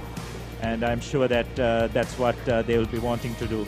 Well, every one of us here will be expecting an entertaining game. That's going to be what is the most important thing on the neutrals' minds watching the game. And of course, St. Peter's will be holding their rosaries and saying their prayers, hoping that their brethren will be able to do them a favor. Royal College, of course, will be hoping to spoil the party. And St. Peter's will be expecting to win a league title after 9 years. So it's been a long wait for them as well, and they will feel that Royal, after winning 3 titles in 4 years, may have had their fair share. So that's a lot going on in this game, not just on the field, but permutations off the field as well. As we said earlier, we have we have Trinity playing Wesley across town as well at the Sugatadasa Stadium. Priyantha Gunaratna will be the referee in charge of this all-important game. Dinka Piris will be the first assistant referee, as will be Tirina Ratnayaka the second, and Irshad Kader. Good to see him back in the TMO's box. So Kalidu Nandila, despite wearing the number 13 jersey, will get the season finale underway, and as we see it, he turns and kicks into the Josephian backs. Taken easily that time by St. Joseph's, looking into the sun.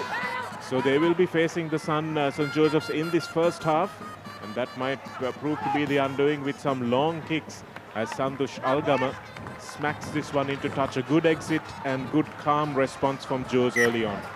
Yes, that's an area where you felt they struggled last week against St. Peter's as well, wasn't it, Chanaka? Their exit strategy, it was not as accurate as it could be, and in the end that actually what led them to lose that game. But a very sound on this occasion. It was very well set up. The first throw straight to Algama, who found some good touch. But now this is going to be another very interesting aspect to the game. The line out is another area where St. Joseph's really struggled last week. It's Royal strength, as we see Adahan going up very well. Ball spread out. Royal looking to have those forwards that weren't in the line out in midfield and really suck in the Josephian defense. The pass is not a good one from Malisha Pereira. A tough ask for him to come into the fly half position just in the final game of the season, after Kalidu Nandila and Lehan Gunaratna have been playing there. And you can see that accuracy is going to be take a little bit of time for him to get into the game. So the first knock on and first scrum of the game will go to St. Joseph's. Yes, so you can see the impact of those changes that have been made at the half-back position, but you have to question whether that was legally done as well. There seemed to have been a hand in the ruck when Yasojana was just about to pick the ball. St. Joseph's a bit fortunate to get away with that, but nonetheless a wonderful attacking opportunity for them. Well, they'll be saying if Samuel Whitelock could get away with it in Christchurch, why not St. Joseph's here? Rasha and Gunawardena to feed the first scrum of the game. Tarindudi Alvis controls at the back, and it's Gunawardena. It's a nice ball, but it's behind. And that's a knock-on forced by the bad pass. And again, accuracy, a problem for both teams. That's right. I think it's also a matter of both teams just getting their bearings right. I think they're just trying to force the issue a bit too early in this game. Just play it tight a bit, get your nerves in check. You see St. Joseph's opting to go wide very earlier on. Royal just seem to have had that covered. The passes not as accurate as they should be, resulting in Royal managing to turn possession over. Ruchira Imanta coming into the side and maybe just overrunning the ball, so that understanding maybe not quite there as well, coming in to fill the big boots of Madhuranga there. And here's Royal again, smashing it up in midfield through their skipper Hassan. Nipunya Sojana, they go to a very narrow forward pod in acres of space. Nandila will thump this one forward, trying to exploit the sun, but it was well taken in the end by Teran Karnanayaka. The forwards, the chasers pour in, but the Josephians have got back quickly.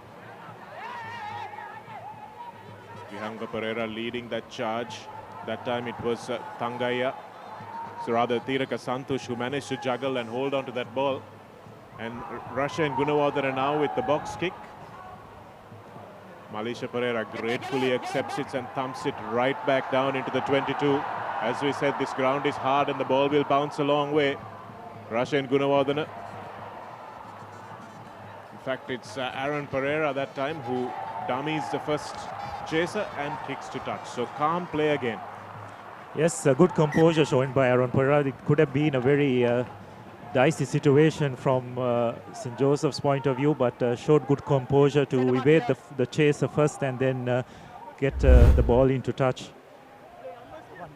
That's a nice little step there by Aaron Pereira, and manages to thump the ball inside his 22 and evade Khalidun Andila's waiting arms. Another line out for Royal in almost an identical possession as the first one. Smacked in by Induvara that time. Using the big ball carriers in midfield, Royal looking to really suck in this defence of St. Joseph's. Nipunya Sojana now. Malisha Pereira. Here's a big run, beautiful swerve of the hips from Khalidun Andila. This is why they wanted him in the outside backs. And now quick ball available for Royal again. Josephian defence has reorganised pretty quickly. And here we have 2-on-1. Achita Radhishan, probably one of the hardest working players in the Royal outfit this year. Taken forward by Aditya Veerasurya. Nipunya Sojana now. Long ball out. Hasn't drifted too far across enough. Lehan Gunawardena now coming in off his new position on the left wing. Manages to keep the ball in play, which was good work from him. And again, the forwards running some nice angles, drawing the defence in. Here's Malisha Pereira taking it to the line. It's available and Nipunya Sojana needs to look for a willing receiver. Here's Radhishan again, ducking under one tackle. Yashas Rashmika comes in to clear the ball for him. Yasojana, this is good continuity from Royal, smacked back in the tackle. Gershon Dangaya with the attempt. Nice short ball to Aditya Veerasurya. Royal being really patient, looking for the first of the 4 tries they have to score today. Lehan Gunaratna staying strong in the tackle on the outside. Yasojana. Royal coming up to about the 12th phase of play. Yasojana again to Samadhi Induvara. And here's some space now. Achita Radhishan bumps off the first tackle. Rolls over towards the 5-meter line. Lahiru Yomal sees an opening, tries to grab it, but the Joes close the gap quickly. Malisha Pereira stepping inside and falling over. Was the Royal player, but this time again it's slowed down. There's no depth to the attack now from Royal. St. Joseph's have managed perhaps to turn this over. No, they haven't. Yasojana again. Royal will try to build momentum again slowly, starting from a dead stop. Aditya Veerasurya, who has carried about 3 times in these movements. Offside penalty here.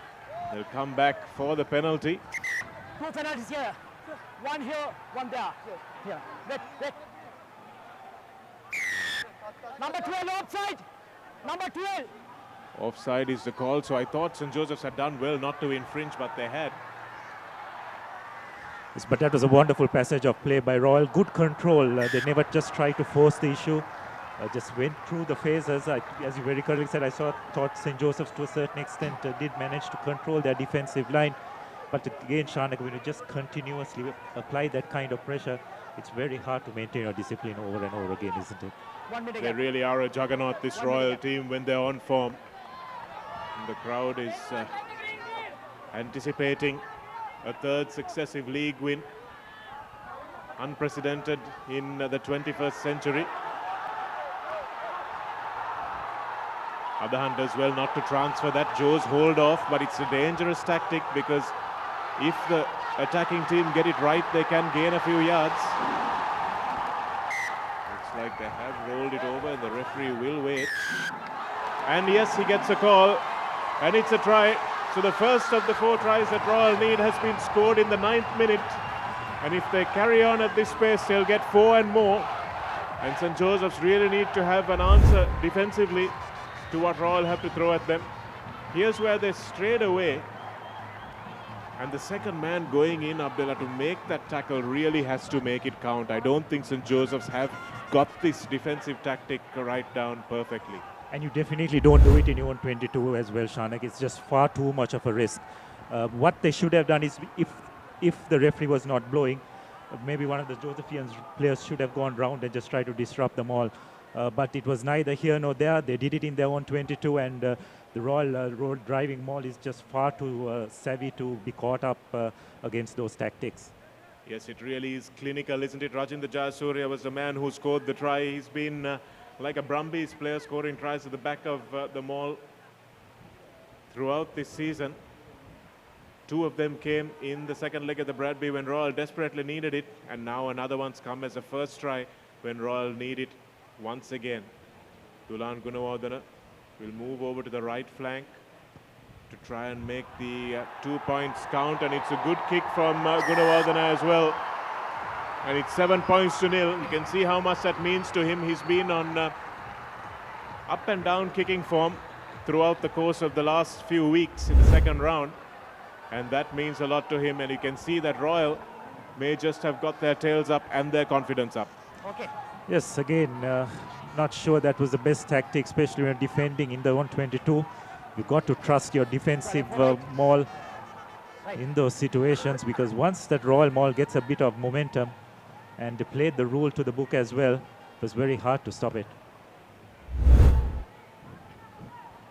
Yes, the ability to stay composed under pressure is something that this Royal team have shown in abundance. Malaysia Pereira again, nice little swerve to get out of trouble and kicking it way downfield. Rashan Gunawardena now looking for that diagonal ball, but that time he just overcooks it. It worked so well for him against St. Peter's last week, but that time just overcooks it by a foot.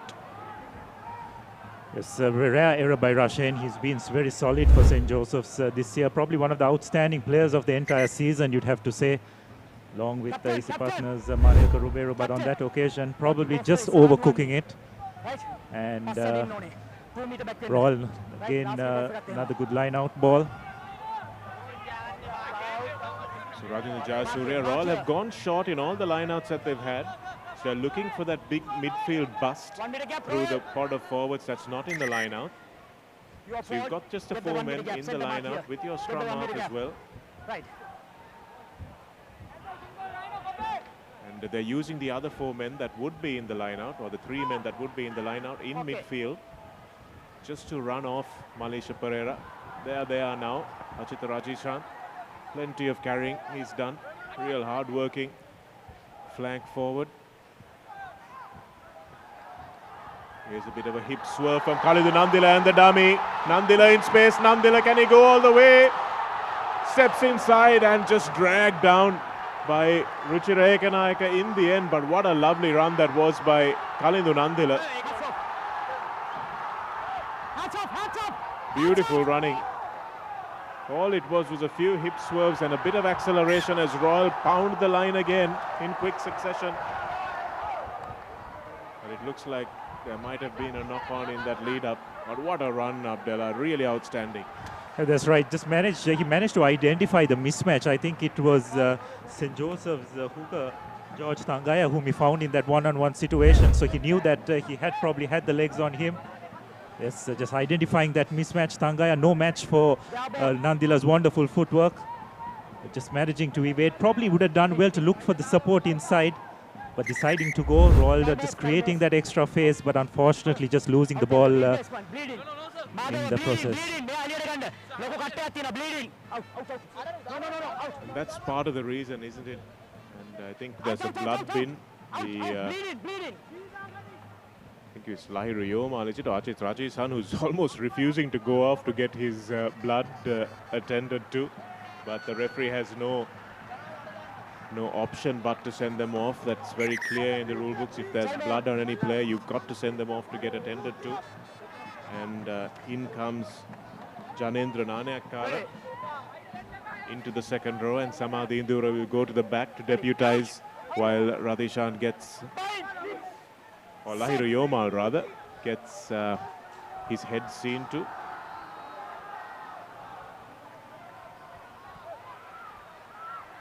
Gunawardena. And that's a safe clearance by Santosh Algama. We're wondering why they couldn't do that last week. Yes, that's just about to mention as well, Shanaka. Last time, last week at Bambalapitiya, they were intent on just creating a couple of phases to give Algama a bit more time, and it backfired spectacularly, if you'd have to say. But today they're not taking any chances. Gunawardena has got a very good distribution, so they've got to make use of it. And so far, that aspect has been rectified and seems to be working well for them. Jayasuriya already scored a try today, will try to find his target. And does so easily. This time St. Joseph's choose to engage. They've learnt their lesson pretty quickly. And the ball fishtailing about, but still finding its feet. Here they go, rumbling their way towards the line. Nipune Asojana.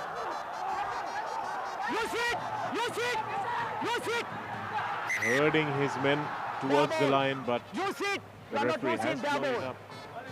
You are not using. Yeah, that's right. I think he signalled the first stoppage and he warned Royals scrum of Yasojana to use it, but it was not the case, and very correctly position turned over. But Royals driving maul definitely causing all sorts of problems to the Josephians. So St. Joseph's will be forced to clear their lines once again. All in. Real hard work. Yasojana trying to get that ball out. I don't think he was aware of that first call, Shanaka, because he just seemed intent on just telling the forwards to just keep going. Well, scrum halves don't do a lot of listening, do they, Abdallah? They do a hell of a lot of talking. So perhaps that's why he missed it, also with the crowd in the background, the Royal crowd urging them on. Probably have missed that once call that referee Priyanth Gunaratne had made. But Royal still have an attacking opportunity, a line out just outside the 22. Still fancy their chances from here as well. They've driven much further than this over the years. So they will look for another driving maul again. Number 19 out. Teran Karunanayak has been in the wars, Vihanga Pereira. And here's Lahiru Yomal coming back very quickly from getting that blood bin. Or this is Janindra Ratnayaka going off. Lahiru Yomal has come on quickly after getting his head bandaged. Nice win in the line out from Induvara. They're not going only to Adahan, and here's Royal trying to run it this time. Coming into the line was Tulaib Hassan, looping around his outside centre. Keeps the ball alive, beautiful inside pass. Offside. Yasojana again, nice quick ball. Here's a big prop, smashing it forward. Vihanga Pereira makes an important tackle. Yasojana with a little chip kick through, and it just bounces into touch. Yes, well, he was playing the penalty. I think he saw the referee's hand up for advantage. And a good attempt by Yasojana, but you can see the Josephians, Shanaka just continuously under the pump, just don't have any answer to this Royals' initial onslaught. We're just 15 minutes, just over 15 minutes into the game, and it's been all Royal so far. Mandila just puts that into touch, about 7 meters away, and I'm sure that defensive maul of St. Joseph is going to be tested once again. Well, it took them 9 minutes to score their first try. It's 18 minutes, and they're keeping up that 9-minute gap if they will drive this one over as well. St. Joseph's have no option but to try and contest this one, which they do, but Adahan is too good. But somehow they've managed to snaffle the ball away and turn it over as well. So that's really well done at the front of the line out. And Algama gets the ball charged down, but it goes straight into touch. He kicked it hard enough for it to ricochet into touch in the short in-goal areas here at Royal. And all the drama is happening. They nearly took out a few junior players. Yes, the Josephians under all sorts of pressure. The Royal third row again putting enormous pressure on Algama. That hasn't probably been blocked all season, so it shows which team is very much on the front foot at the moment.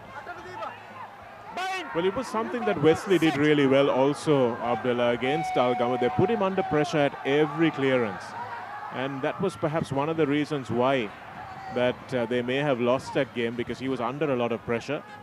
So this is what Tarindu Dialvis needed to do last week, which is just done, to create a little bit of room for Algama to clear. Back, last foot. Pass from Rashain Gunawardene is not a great one. He's got to bring that down a long way before kicking it, but eventually torpedoes it over the 22-meter line.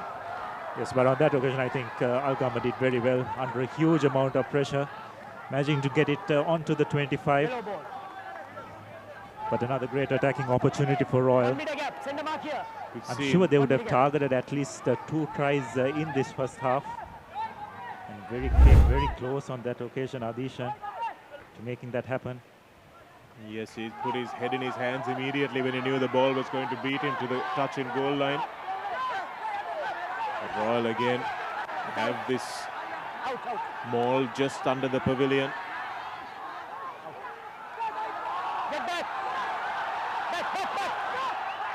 The Royal fans won't mind how they come as long as 4 of them do.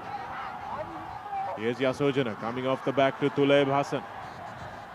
Manages to get the back of the hand, offload away, and this is Malisha Pereira dragged down just short of the 5-meter mark. Here's Lehan Gunaratne in the line. Another little swerve from Kalindu Nandila, and this is Yashish Rashmika who's cutting back infield. Another change of direction from Royal. They have numbers if they do spread it wide. Easy. And that's how good they are. Achita Rajeshan trying to get that ball down. And the referee says no, it was held up. So outstanding defense in the end from Karnan, from Ruchira Imanta. Again, who we say has come in for Tarindu Maduranga. Let's watch it front on Rajeshan. Probably thought he was over, tried to get it down. But Rashain Gunawardene and about 3 other Josephian players. And just managing to get under that ball. Desperately close. This will looks like he has referred it to the TMO. See whether the try was scored, but nonetheless, I think Radhishan would have done well to give the ball out to Rashmik, I believe, who was on the wing, and he would have just walked in really, but decided to go by himself. That's the ball from Tuleb Hassan. Here's Radhishan. Let's see whether he manages to get the ball down. Turned over there by Ruchira Ekanayaka, and from his body position, it doesn't look like he managed to get that ball down. And unless the referee can clearly see it, he cannot award the try. So it's important what the referee has asked for as well, Abdullah. Yeah, that's right. I'm fairly sure it must be the grounding as well, but that's very well done by St. Joseph's if they haven't conceded.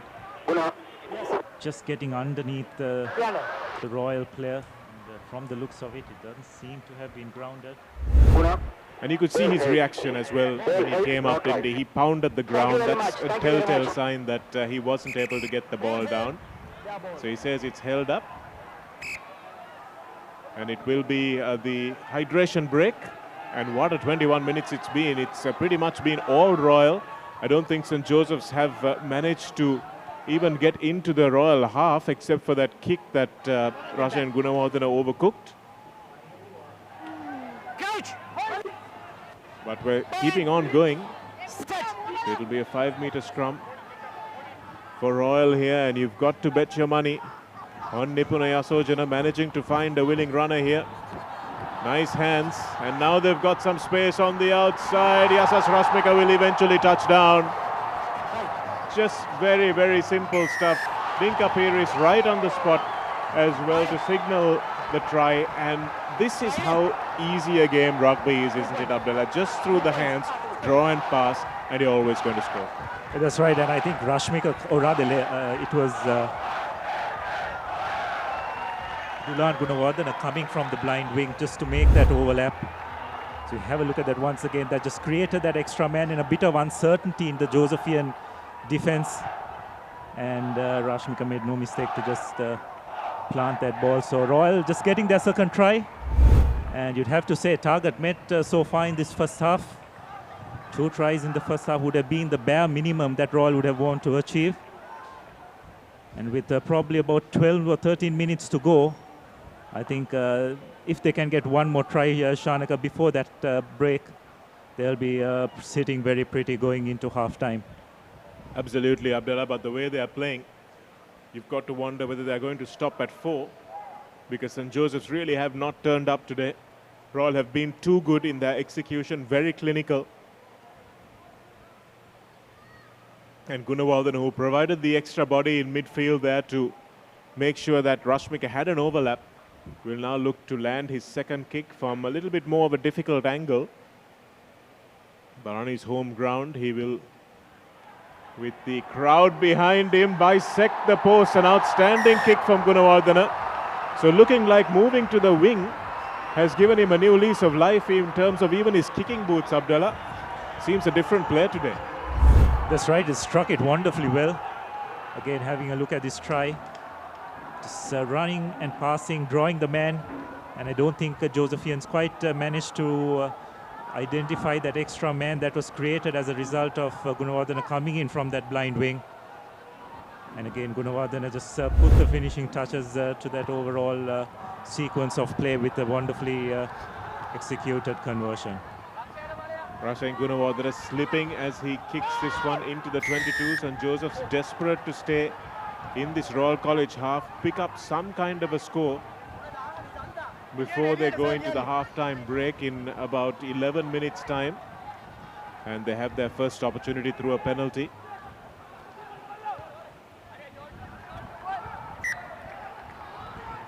And they're deciding that points are not something that's going to be enough for them. They're going for the win.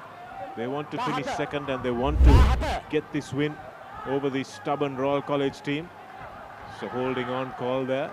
Shehan Iranda once again, the man who goes over and forces the penalty. This is a very crucial part, isn't it, Shanaka? The kickoff, once you've conceded or once you've scored.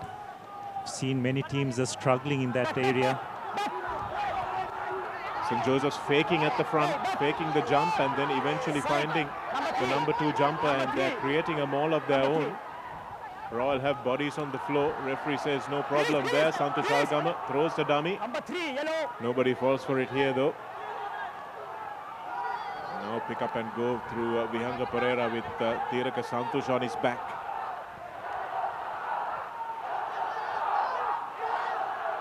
Gershon Tangaya that time marching the ball a few meters forward. This is what they did against Wesley in the dying moments of that game. Couldn't make any headway, and Royal's defense of course much more physical. Lahiru Yomal smashing in from the fringe there. They've made it up to the 5-meter line, and that time it's outstanding defense from Royal. Great body position from Samadhi Induvara that time.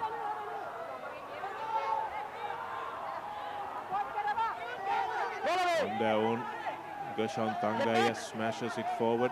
Royal in a gang tackle on him. Tiraka Santosh, 4 meters short.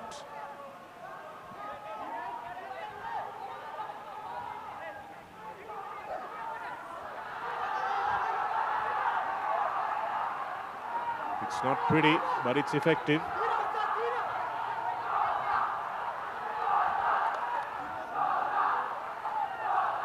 Joseph's fans finding their voice here. The first time they've actually come into the opposition 22, and if they can make it count, they will think that they have a lifeline in this game.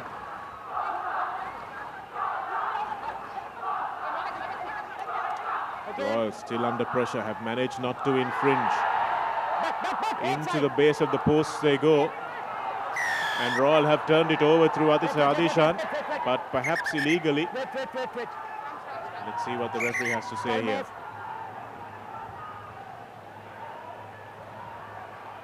So asking for the TMO to see if it was scored. Try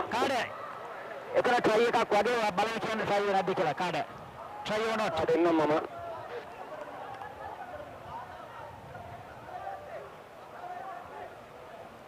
Bear the line. So referee Gunaratna hoping to see clearly whether or not this ball was grounded. Not that drive, but the one after that, that may have been grounded against the post, but I think the padding may obscure our camera angles as well. Siobhan Gregory pretty close. Here we go. Difficult to see from that position, but Ajita Radhishan certainly wasn't on his feet when he grabbed that ball from the floor.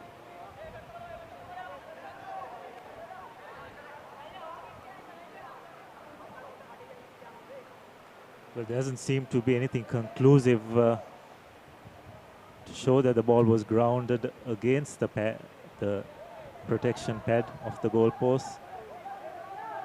Well, something certainly hits the padding, and that's a mass of bodies obviously, but whether there's the ball hitting the padding and the ground. So the rule is that you've got to hit the padding and the ground together. That's when you've scored a try. The ball has got to hit the padding. Yeah, exactly, sorry. So can see some daylight between Ajita Radhishan and the padding there, and he comes away with the ball. Ooh. What did we just see there? Is that the ball or is that a bandaged hand? It's so difficult. I don't think there's anything conclusive here, Abdullah.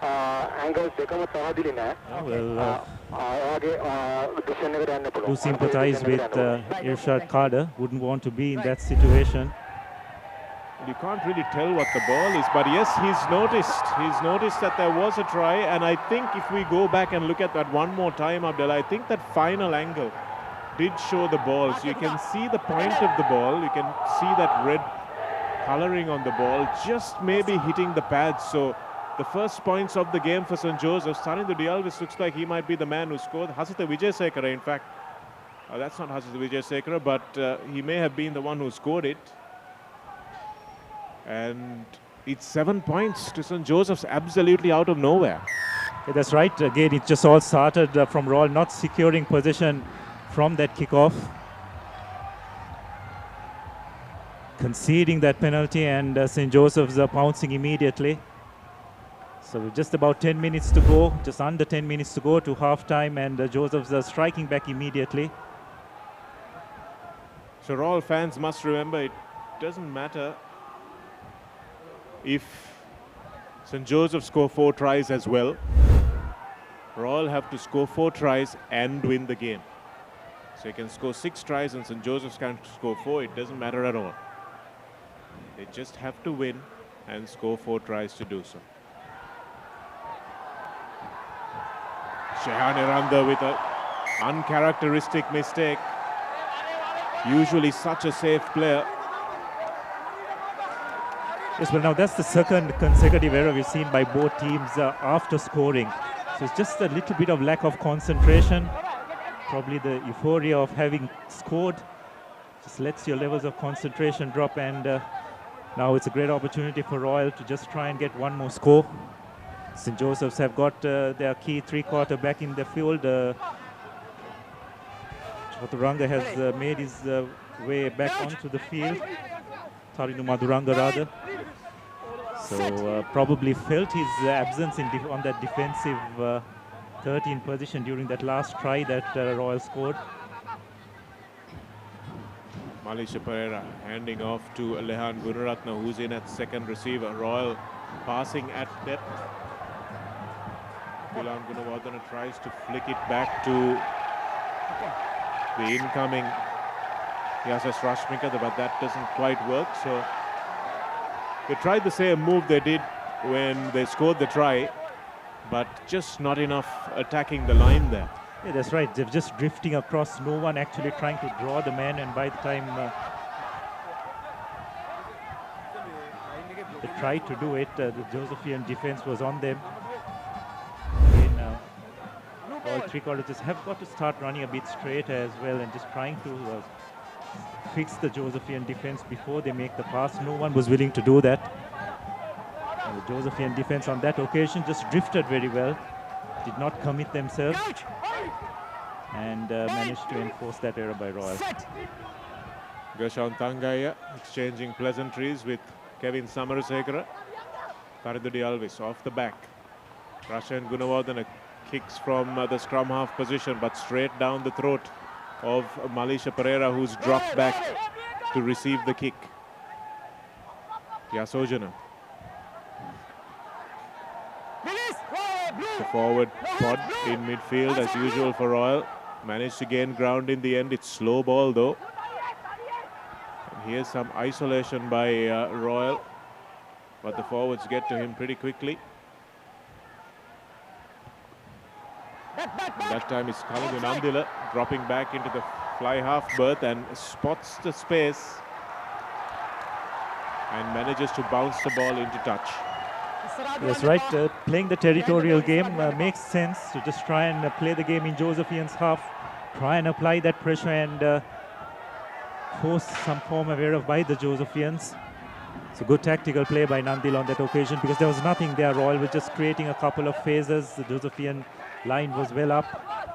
So Nandila finding some space at the back and deciding to thumping it into touch. Good decision making that time from the Royal 13, drifting into the first receiver position. Vihanga Pereira looking to see whether he can compete, but Royal take it down at the front. Jayasuriya trundles forward towards the 22-meter line. Didn't really have too much opposition to deal with there. Algama, under enormous pressure, manages to get a great clearance in. My goodness, that's a great kick. But he was taken, the ball was taken back. So that's a bit of a loss of concentration there.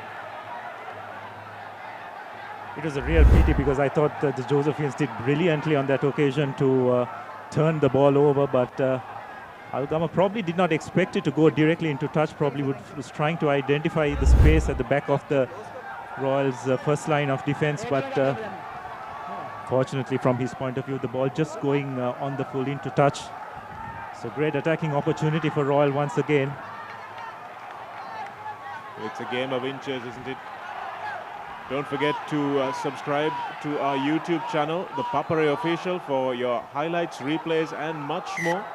So click the bell button and subscribe to the Papare Official YouTube channel. You can watch this game and plenty more.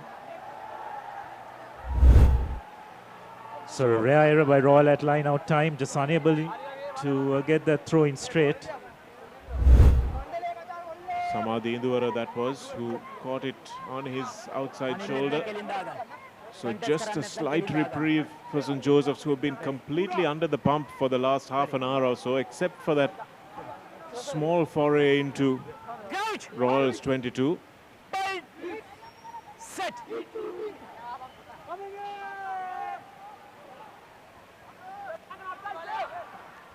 Here's Algama now looking to run by the looks of things. Tarindu Maduranga. Here he is bursting through on the outside. It's a kick that doesn't stay in field, so they will have to come all the way back. So you can see the renewed confidence with Maduranga in the outside centre position, but again, not sure whether he's guilty of calling the ball to himself too often under pressure circumstances. Yes, Shanak, but I think he would have done well to just try and straighten out and get the ball to his supporting wing three-quarter. Not the correct choice to just kick ahead, but again, second consecutive occasion where the Josephians have just put it into touch on the full. Straighten and pass, I hear you say, Abdullah. Straighten and pass. Coaches will be pulling their hair out. As well, if anyone had watched today's Super Rugby semi-final, see both teams do that so wonderfully well. Such a basic, simple skill, isn't it? It certainly is, and it's what worked for Royal, scoring their second try as well. And it's really surprising that such talented players that we have here in Sri Lanka, guys who can beat defenders almost at will, I think it goes to their heads sometimes and they think they can beat every defender, where they can just draw and pass and make sure their teammate goes over for a try. Yes, it's a problem that I think Sri Lankan rugby faces at all levels, Shanaka. Got some wonderful runners with ball in hand, but just that decision making and what to do to get the supporting players involved. I think that's an area which all coaches will do well to place much more emphasis on at the training ground. Tarindodi Alves acts as the halfback, clears the ball to Rashan Gunawardena, who makes up the extra man. Hands up, hands up. Ruck forward. Ruck forward. Hands in the ruck, says referee Gunaratna. I first thought they'd given the penalty the other way. I think he was very unlucky, Shanak. I thought he had first rights to the ball. There were no Josephian players there. But the referee seems to have thought otherwise. So another opportunity for Josephians to mount an attack. They're just one score away. If they can get a try from here, as we have a look at that once again, really harsh call, isn't it? Well, he will be saying that Pereira was over the top and the ruck was formed before he got his hands to the ball. So not the worst decision I've ever seen made, but yes, Radhishan could be a little unlucky there. Lahiru Yomal, who has been a revelation in the number 8 jersey. Such a big engine for a big man. Lots of pace as well. St. Joseph's go to the back that time and manage to drive it forward. Bangaya will be looking for it at the back here.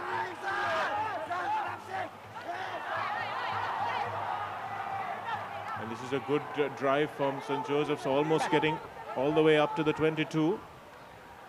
Here's Algama with a long pass out. It's a wobbly ball, but it doesn't matter as Imesh Dissanayake has to try to find some room.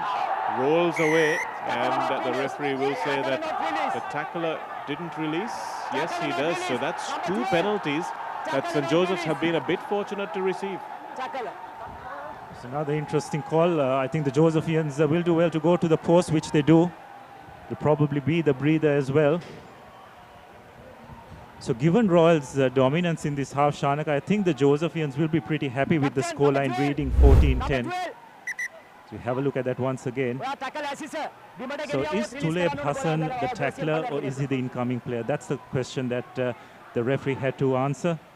And he adjudicated that Tuleb Hassan was one of the tacklers as well. So if that's the case, then Tuleb would have needed to have released the player before making the tackle, but it's another one of those 50-50 calls. Nonetheless, a great opportunity for St. Joseph's on the stroke of half-time to reduce this deficit to just 4 points. Santosh Algama with an important kick. He had a few come off the post over the last few weeks against St. Thomas's and St. Peter's, but that time he thanks the divine intervention for guiding that ball through the posts, and it's 14 points to 10 at halftime. And as you said, Abdullah, the Hurricanes, despite the Crusaders' dominance in the first 40 minutes earlier today, came back, scored on the stroke of halftime and made a completely different game of it in the second 40 minutes. Are St. Joseph's capable of that? Yes, well, time will tell, Shanaka, but I think it's a funny kind of a situation. If you'd asked the Royal team at halftime whether they'd be happy with the 2 tries, I'm sure they would have taken it against a very good Josephian team. St. Joseph's, from their point of view, after being under the pump for so long, just to be down by 4 points, I don't think that would disappoint them so much as well. So I think both coaches will be relatively happy. Royal, you'd have to say objectives met in that first half, but a lot of work to do in the second half as well. So 2 tries scored, 2 tries to go, and a game to win as well for Royal. 14 points to 10 is how it reads at the Royal College Sports Complex. Remember that Royal will need 4 tries to win this league 2019, the Singers Schools League, up for grabs, but Royal have it in their hands. For St. Peter's, they have to be sitting watching this game, biting on their fingernails and wondering what's going to happen. Here's the first try for Royal, coming from a familiar source. Rajendra Jayasuriya rumbling over after the maul had been defended pretty badly by St. Joseph's. Yeah, that's right. They were caught in 2 minds, wasn't it? They just let that Royal maul get its initial momentum. Decided not to contest it, and this is the second try. Very well worked 3-quarter move with the Dulan Gunawardena. once again making no mistake with the conversion. And then Josephians striking back immediately after conceding that second try. Referee, rather the TMO, Irshad Kader, deciding that the ball was grounded against the post on that occasion. And Algama making no mistake with the conversion. And then on the stroke of half-time, Algama just reducing the deficit further with another well-taken penalty. Singer Schools League 2019 will be back after the break.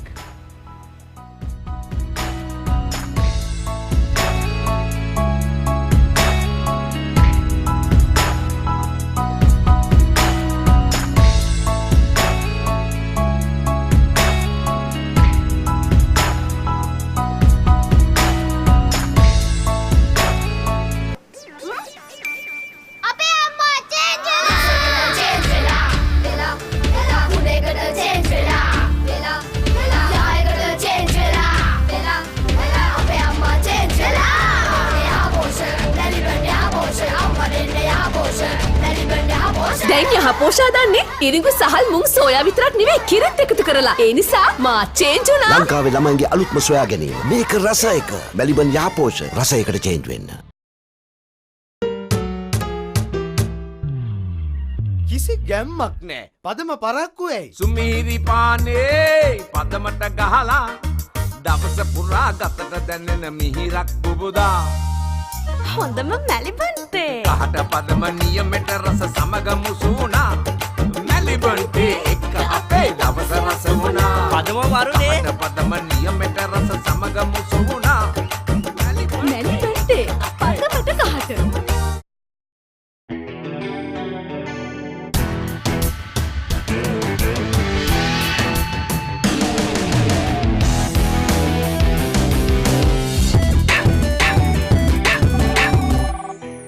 I have news. Let's meet.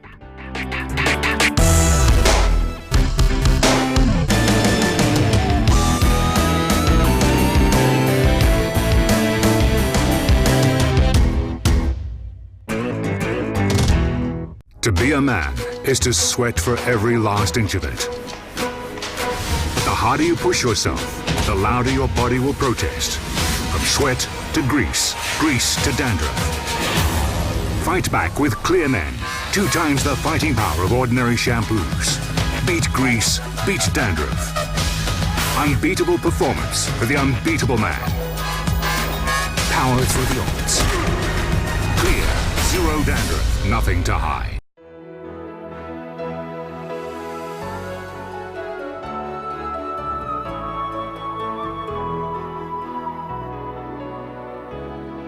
ශ්‍රී ලාංකික සැමගේ තේරීම no limit. Then Goldeo body spray. හඳුන්වා දෙන අලුත් මාදිලි 4කින්. Blaze, Challenge, Storm සහ Rave. අදම try කරන්න. Goldeo body spray. පැය 24 පුරා. When she's special, she's not just a girlfriend. She is your sweetheart. When you feel it, you don't just call it sunshine. You call it warmth. When you reveal your deepest emotions, it's not just art. It's freedom. And when its essence is premium cocoa butter, it's not just chocolate. It's Ravello. Chocolate so special, you call it Ravello. Discover fashion inspired by emotion. Glitz, the fashion destination.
දාන machine.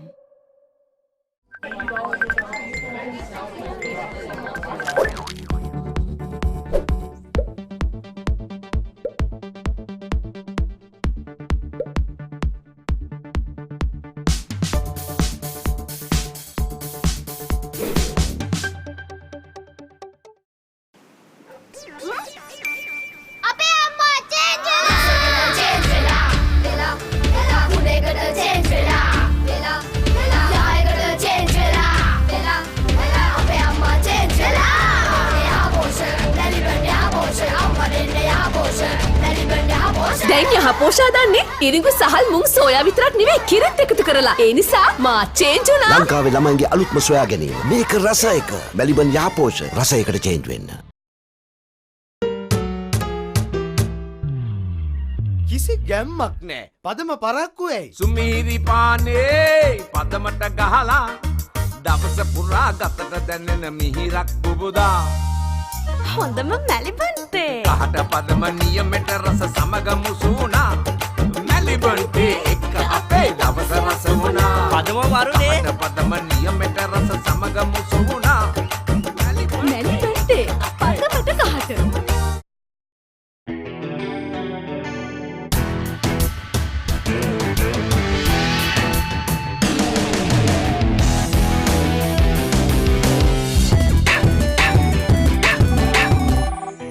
I have news. Let's meet.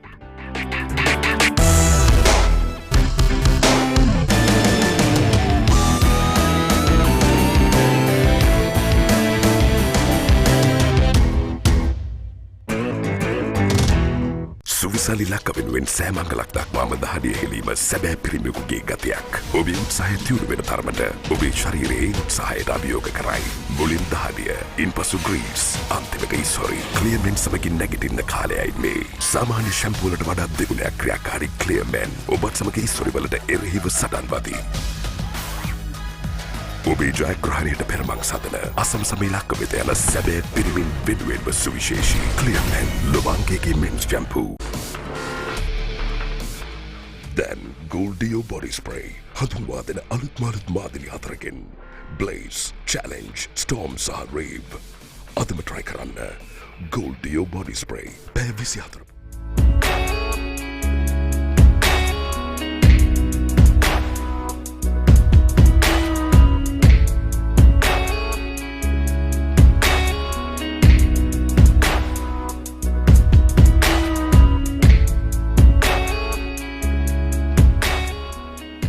Very good evening and welcome back to the Royal College Sports Complex as Royal College stand 35 minutes away from trying to win their third league title in a row. The first time it will be done in the 21st century if they manage to score 2 more tries and win the game against St. Joseph's.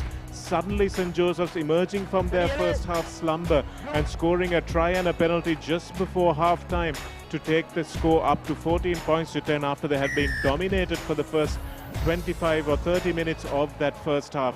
And this time Rashan Gunawardena puts the ball deep into Royal's half to start off the game, where Malisha Pereira is in at fly half for Royal, and Kalindu Nandila has shifted to number 13, which is probably his best position. Abdullah Yusuf joining me in the commentary box. It's going to be a tight second half. What do you think would have been said in those huddles? Yes, well, I'm sure St. Joseph's would have been very pleased the way they entered that half, managing to get 10 points within the last 5 to 7 minutes after it was all Royal before that. So you'd have to say that momentum is very much with the Josephians. They will be very pleased just to be down 4 points, the way Royal dominated the initial part of that game. And now once again another wonderful attacking opportunity. Again the line out just letting them down, losing it. Not sure why St. Joseph's opt to go for the long throws so early on in the half. Another kick charged down that time. Royal grateful to be in possession. Nandila takes this into contact. And Yasojana will look for Adahan. Smashing it straight up was the big prop. And again, Rajendra Jayasuriya finds himself in midfield. But he knocks the ball on. Yes, one issue I've found continuously Royal, although they have managed to get matches, is how deep their three quarters do form, isn't it, Chanak? And they virtually take the ball sometimes at standing position, and when you do that, you just give the opposition three-quarter defense enough of time to come up, and very rarely do you get over the gain line. When you form deep, you've got to run onto the ball fast and hard, isn't it, Abdullah? That's the whole point. Yes, and also you've got to, I guess, try and just form a bit more flatter as well. Forming very, very deep. It's not the way the modern game is played now, with defenses so well structured. It's an area where Royal probably have not managed to find the solution as yet. Rashan Gunawardena moves to the open side. That's a lovely ball that Tarandu Maduranga will try to run in towards the line. And Royal lucky to get away with that one. Latching on to that before he was round the gate was the Royal player, but doesn't matter because a penalty is coming his way. And Maduranga looks like he might be in a little bit of strife here. Yes, again Kevin Samarasinghe on that occasion.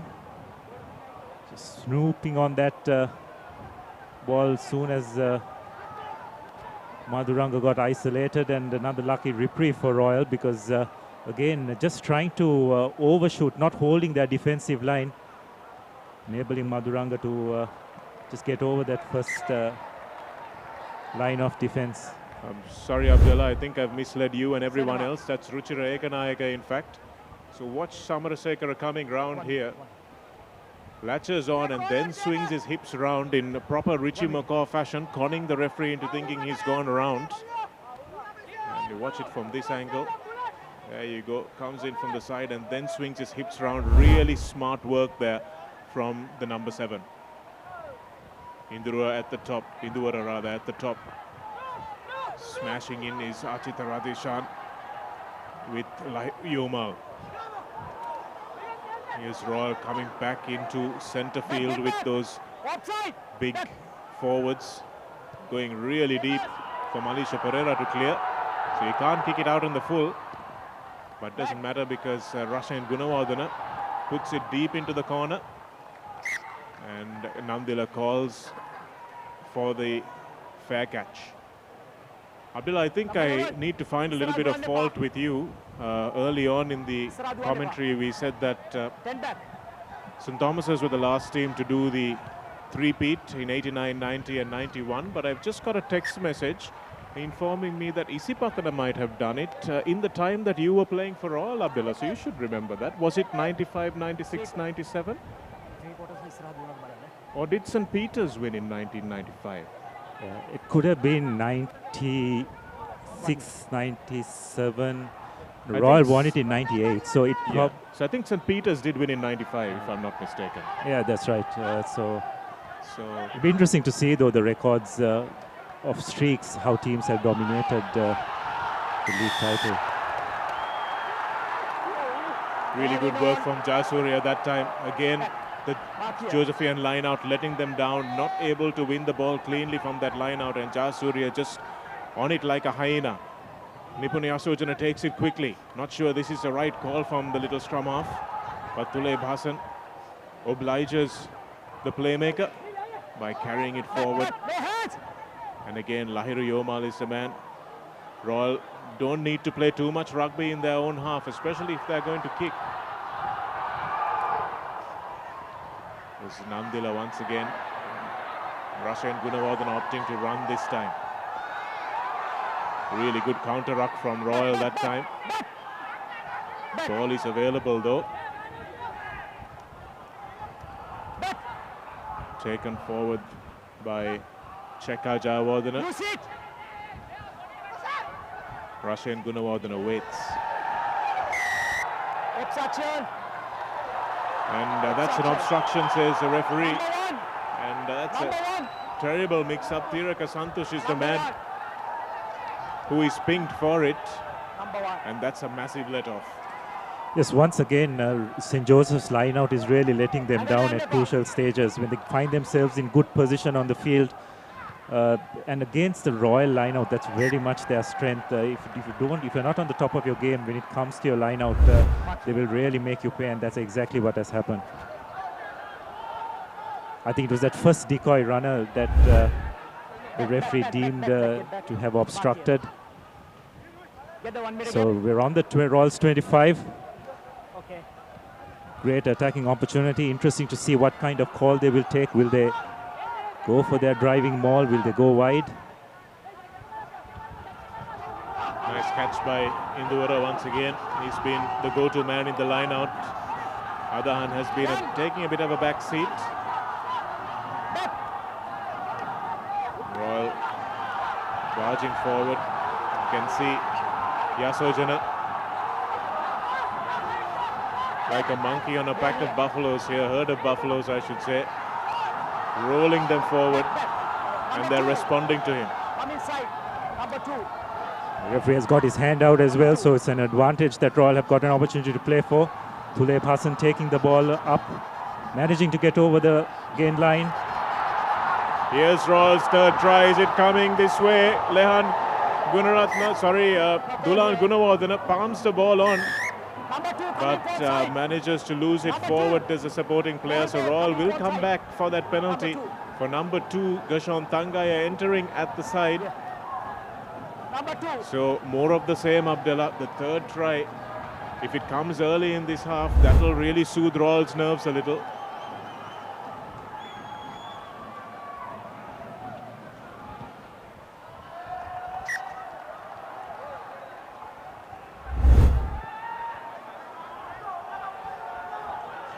So Royal will go to the line out again. Induvara having a few words with the referee, trying to buy a few more meters, milk a couple of penalties off the referee with that dialogue. All very smart gamesmanship. Adahan. They try to sack him immediately and they succeed. Mark it. And the ball looks like it's been knocked forward, so that's really good defense, that sack. Come here. Yes, that's right. I think it was very well sacked, and that took Royal by surprise a bit. If you have a look at that once again. Okay. Royal probably a bit complacent as well, not expecting that kind of resistance, that kind of counter by the Josephians. So the Josephians seem to have out-thought Royal on that occasion. And again, a chance for them to clear their lines. Coach! Bind! Sit!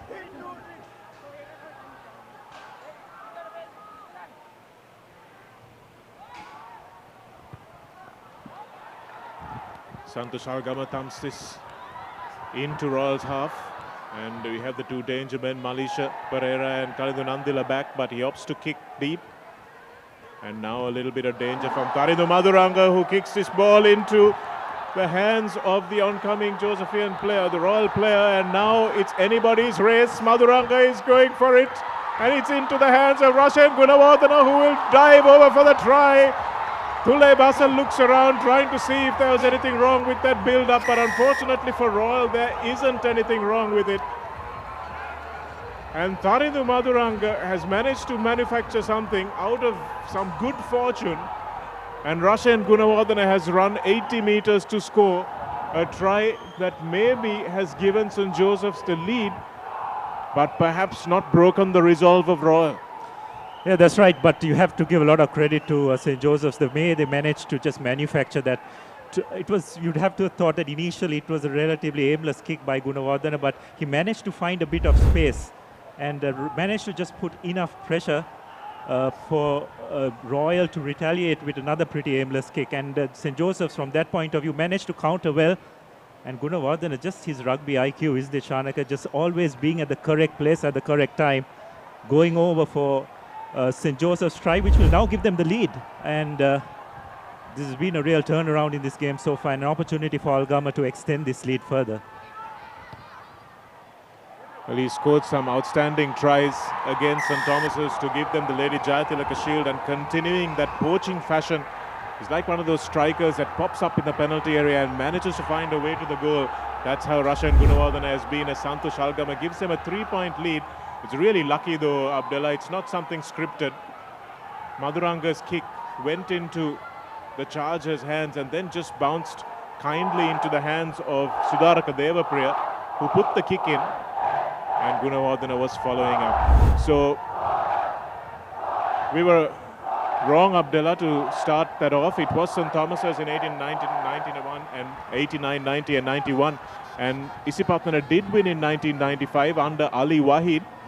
And then, of course, Sajid Mallikarachi's team in 96 and Vajra Hevage's team in 1997. So apologies to any Isipatanians who felt hard done by us not remembering that. But this will be the first team, Royal College, if they manage to replicate that achievement, to do so in the 2000s and beyond. So two teams in the 90s, St. Thomas's and Isipatana. The Royal fans now a little nervous on their feet. Gunawardana's smile has turned into a look of intensity there. And Tarindu Alvis, who's taking a little bit of time, tying his shoelaces, trying to make sure that they don't let this slip just like they let the last two slip over the last fortnight. Yes, now the pressure is very much on Royal, and it'll be interesting to see how they respond to it. The line-out stat very clearly shows it's been a dominant display in that area of the game. Still going for the shortened line-out.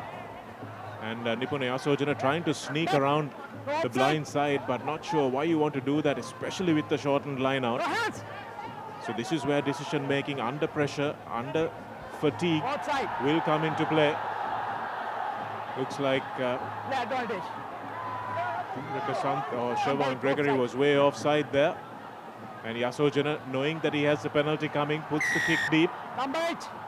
Trying to milk a knock-on, but referee will come back and say that that midfield offside call will be the penalty.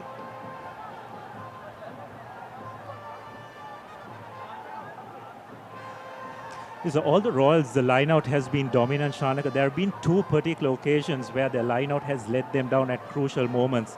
One in that first half, just about 5 minutes before, where there was a crooked throw.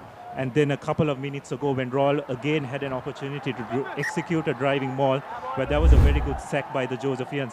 So while they have been dominant at crucial stages, at a couple of crucial stages, unfortunately for them, they haven't been able to get that line out right. It's about taking your chances when they're presented to you. St. Joseph's are a good enough side not to present too many chances. So which is why Royal needed to be exacting and clinical when the opportunities afforded themselves. Here they are again with that line out. Again, going to the back. This time St. Joseph's don't engage. And Royal are forced to run this one out. Kevin Samarasekara is a man who takes the contact. Yasojana looping around.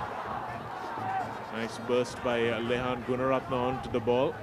Manages to make it over the gain line. Cheka Jayawardena makes a tackle, but not without getting driven 5 meters back by Royal's pod of forwards. And that's a big high hit, which will give Royal a penalty in midfield, a kickable one. Lahiru Yoma. Again, the Royal three-quarters forming very deep, Shanaka, getting hit behind the gain line. St. Joseph's defense has been flying up today.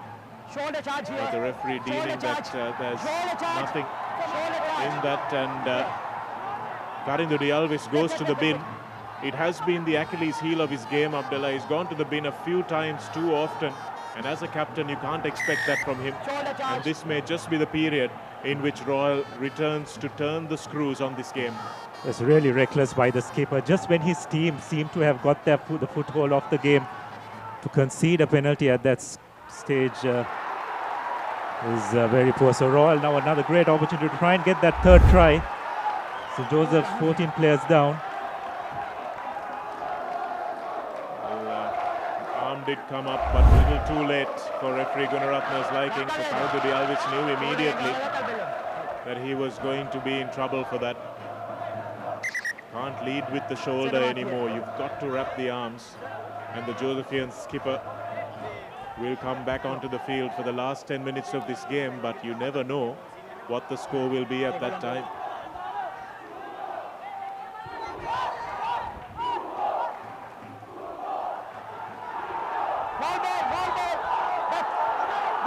Royal managed to avoid the sack that time, marching towards the line. Remember, they need 2 more tries. They've managed to stop this one, and on the 5-meter line have the Josephians. Charging towards the try line again. You have to fancy Royal's chances from this distance. Yasojana, here's Nipuna coming around.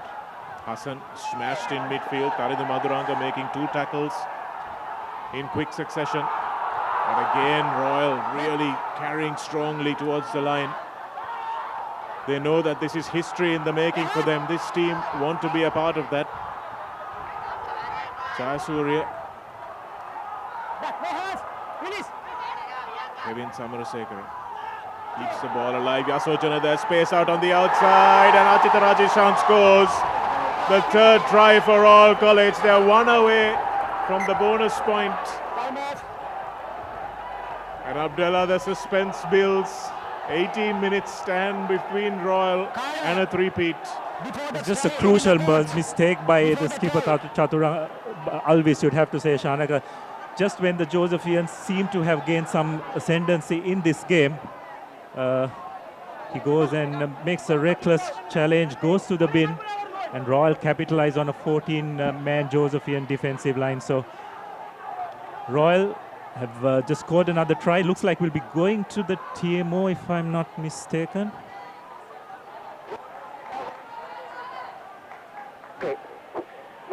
Is there another subplot in this drama, or will the try stand?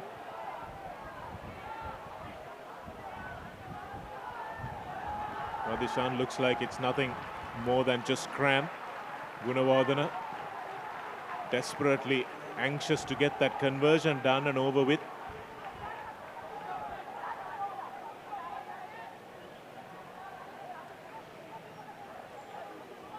Not sure what the hold-up is.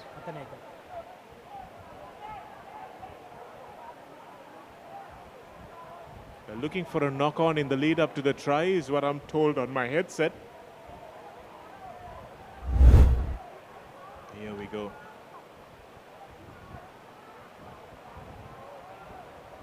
Does Nipuna Yasojana lose the ball there, is the question that we probably need to ask. So referee Gunaratna has had that in the back of his mind while he let play on. That's good officiating.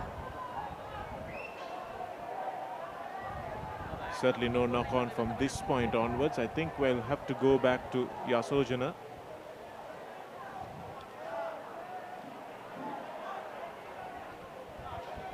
Well, Yasojana was the first distributor from that breakdown as well, Shanaka. So it'll be interesting call to see.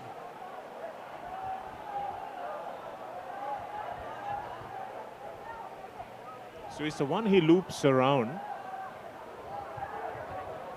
You can see it from this angle. Here he is taking the ball again.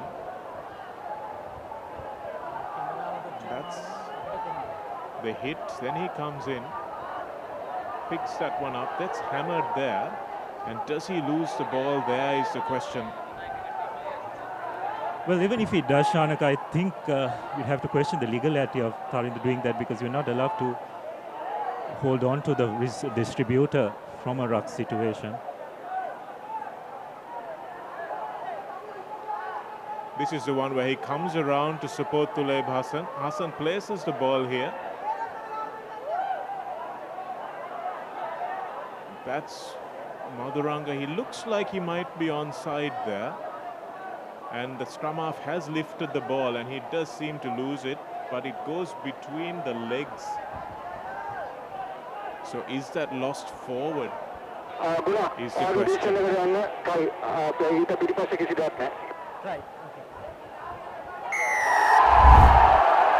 And no, it doesn't go forward. It goes between his legs, and that's not a knock-on. So by the tiniest of margins, Royal's third try stands, and a sigh of relief is breathed by Lehan, by Dulan Gunawardena, and the rest of the Royal crowd gathered here. That's right. So an opportunity for Gunawardena to further extend this lead that Royal have just got. He's put two very good conversions in that first half.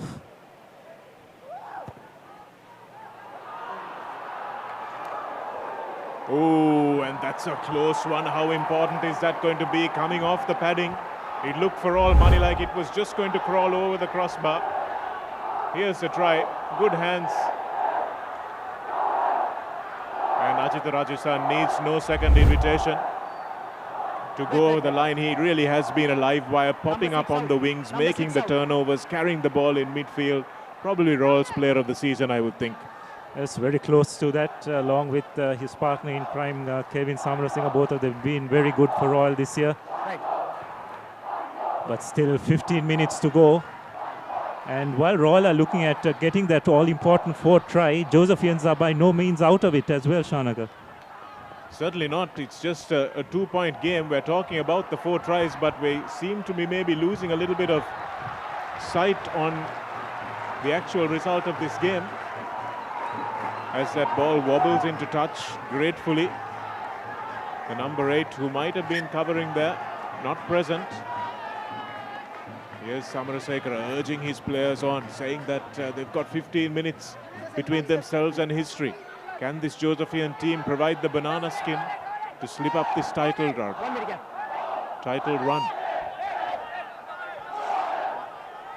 News, updates, photos, videos and reports on ThePapare.com on CWC 19. Not going brilliantly for Sri Lanka, but Damit Veerasinghe, who's our man on the spot, will be bringing us all the news from the Cricket World Cup. A stunning game today. Later on, New Zealand will play, or maybe just starting up now, New Zealand will play Australia. But we have more important things on ThePapare.com right now as Nipuni Asojana and the rest of this Royal team strive for the 4th try. Here it is, ball in both hands. Natishan, the try scorer, not letting a cramp stop him. Royal taking the direct route. This is better from them. Building up the pressure. Nipuni Asojana now puts the little kick into space, and number 30, high tackle. Tekanayake will just watch it roll over into touch, so they will come back for the scrum. And St. Joseph's will just look to run the clock down to bring their captain back in field. Number 30.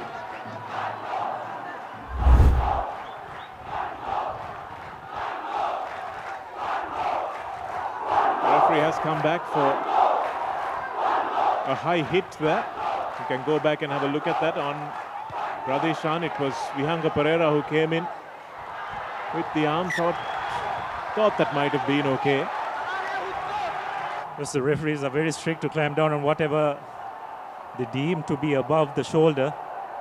It's also a very difficult call to make, isn't it, Shanak? Because sometimes players, they do go in a slightly crouched position into contact, and when the oncoming defender comes, tries to make contact in the tackle, it's always not easy to judge where exactly you're going to the point of impact. Hope it doesn't come to a stage, Abdullah, where attackers duck into tackles to try and milk penalties. Not that that happened on this occasion, but eventually, in a few years' time, it might be something that attacking players look to do. Royal now, 3 of their tries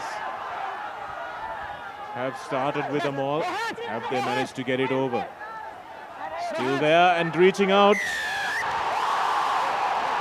And the try is there. That's the bonus point. Now all they have to do is win the game and hold out this Josephian team. And as we said, Ajitha Rajasan is the man who has scored the try. Just reward for an outstanding season. Somehow the Induvara takes it. St. Joseph's defend it, but don't get enough bodies behind the ball. Mehan Pereira and Vihanga Pereira are too far in front. They lose the ball there, goes down to the floor. And Radhishan right on the spot. Good body angle. And he's driven over, just manages to get the ball over the line.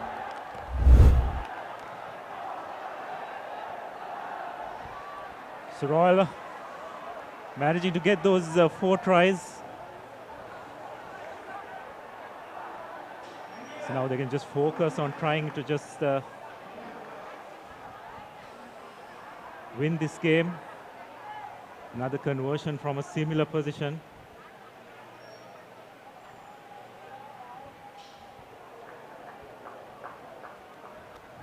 Well, his try scorers haven't made it easy for Gunawardena today. And that time pulling it just a little wide of the right hand upright. The 22-meter flag was also obstructing him there. And now Royal have achieved their first objective, which is the 4 tries, and are well on the way to achieving the second one, as they have a 7-point gap between themselves. But St. Joseph's are not out by any stretch of the imagination, Shanaka. There's just one score in it yet. And we are yet got 10 minutes to go. But in the final analysis of this game, how crucial could that yellow card of Tarindu always prove to be? Certainly, Abdullah. Absolutely crucial stage of the game. Happened against Wesley as well, when he lifted Samuel Ogbebo and brought him to the floor dangerously. Went to the sin bin and then ended up losing that game. So there is a pattern there if St. Joseph's look for it. And the Alvis, despite outstanding defense, has to be a little mindful. That's a better line out. The first one, St. Joseph's have won clean in some time. Lovely tackle. Flying up in defense was Yasis Rashmika. Cutting down the Josephian attack in their tracks. Pereira. And what a steal that is. Referee asked him to leave it, so he did. Shehan Eranga with Tiraka Santosh on his tail. Yes, Tarindu Maduranga smashing in again. Not his preferred game. They want him with a little bit of space out wide. Gunawardena. Yes, Vijay Sekaran.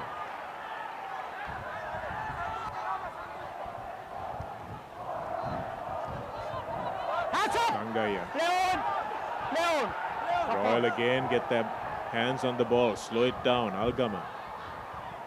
Imesh Disanaika. What Royal is doing very well, Shanaka, they're slowing the ball down at the breakdown, isn't it? They're committing players there. Joseph unable to get any quick ball. So when they can get their 3 quarters really moving. Real good contest at the breakdown. Royal not allowing any inch of ground for these Josephians. Beautiful handoff of the ball from Tarindu Maduranga that time to Teran Karunanayaka, who hasn't really been in the game today. Straight over the top goes Santosh Algama. Had really no option because the Royal player was well over the ball. I think 2 areas you have to say where Royal have really dominated. One is the line out, Shanaka, and the other is at breakdown. It's not so much the turnovers, but the ability of the Royal forwards to commit players and not gives the Josephians any quick ball. And that is when you can get those players like Maduranga and Imesh Disanaika into the game. And just the Royal, especially that third row, have just not allowed them to do that today. Yes, I think they have been outstanding. It's a characteristic of Dushant Luke's teams that their technique at breakdown time is very, very good. And it's a skill that takes a lot of time and a lot of effort to practice, but you can see why it's so important. Here's Karunanayake. You can see why that was so important here. Kalindu Nandila brings him down with Lahiru Yomal. There's a bit of a flying fist though. Not sure if the TMO will catch that. And it's probably the smallest player on the field, Yasojan, who went over there, Shanaka. So just shows such an important skill from any part of the ground. Any player should master. It was all technique there. He got himself in a firm base and just managed to pounce on the isolator Josephian player. This time they go to Adahan and he obliges. Again, St. Joseph's guilty of trying to drag that maul down after it had been set. So a sack happens before the maul is set. And Royal coming down for the penalty, coming back for the penalty. They'll be happy to kick this one into territory and just allow the game to peter itself out. Tarindu Alves should probably have come back onto the pitch now, so Royal will be with, St. Joseph's rather, will be with their full complement. Captain. Nandila, Captain. who has been a revelation this season. Right, next time card use karna, penalize. There's Adhan, transfer the ball back. Number. That's Pereira at the bottom trying to drag the maul down. Luke, it's part of those very successful Royal teams of 2001 and 2002. And now, as the head coach, will be looking to oversee a three-peat, Dushant Luke. Rumour has it that he's moved across Independence Square to Longdon Place next year.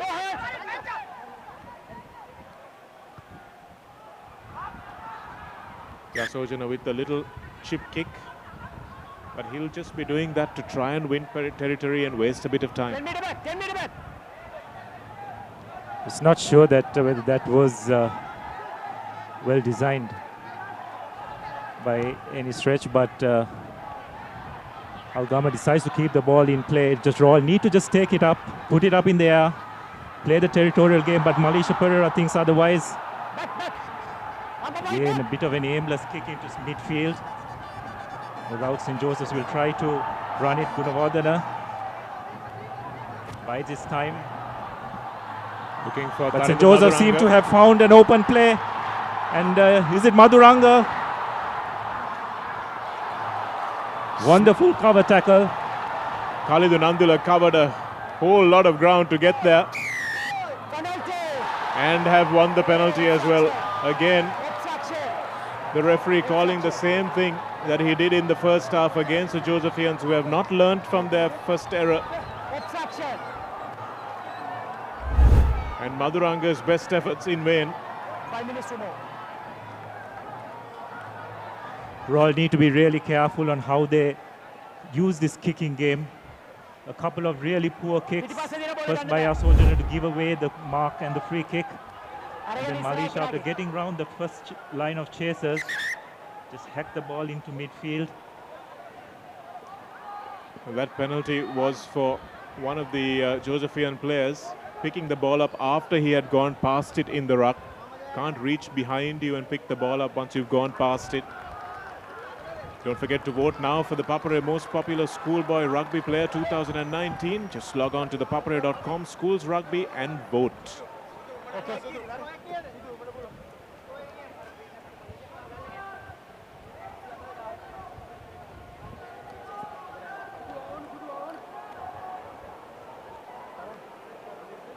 Last year's Royal team looking on,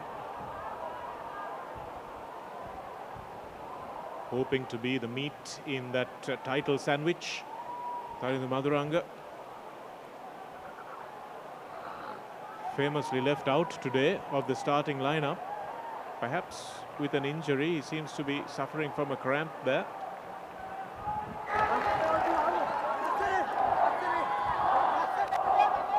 Royal have 5 minutes between themselves and history.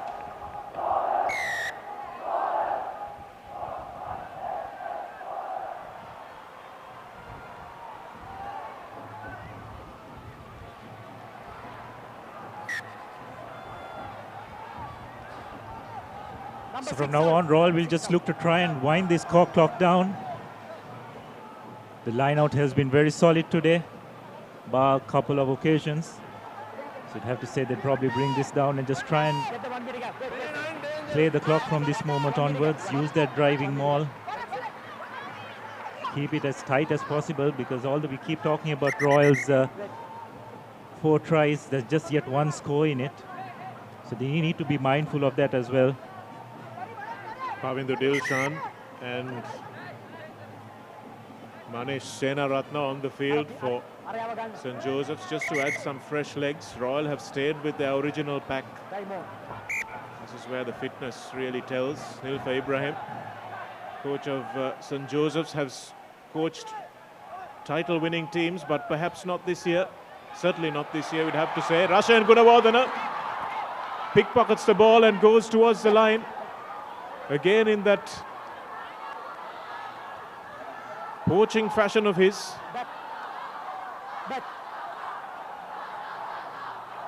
St. Joseph's cannot afford any mistakes now as Pavinder Dilshan picks up and goes. Gunawardena, Santosh Algama, dummies, goes straight into contact. Samarasekara makes the important tackle. St. Joseph still well short of Royal's try line, and the ball seems to have been lost. But they managed to get it back. And Dilshan again travels forward. Here's Ekanayaka looking to find some space. Again, Royal's counter-ruck is brilliant, not allowing any uncontested balls for St. Joseph's, ensuring that they have to commit players to the breakdown. Here's Dilshan, Jayasuriya drags him down. And it looks like it's been turned over. How did they manage to do that? Excellent work from Royal in defence. 3 minutes to go. And now all they have to do is keep this ball for another minute and a half. And the game and the title is theirs for the third time in a row.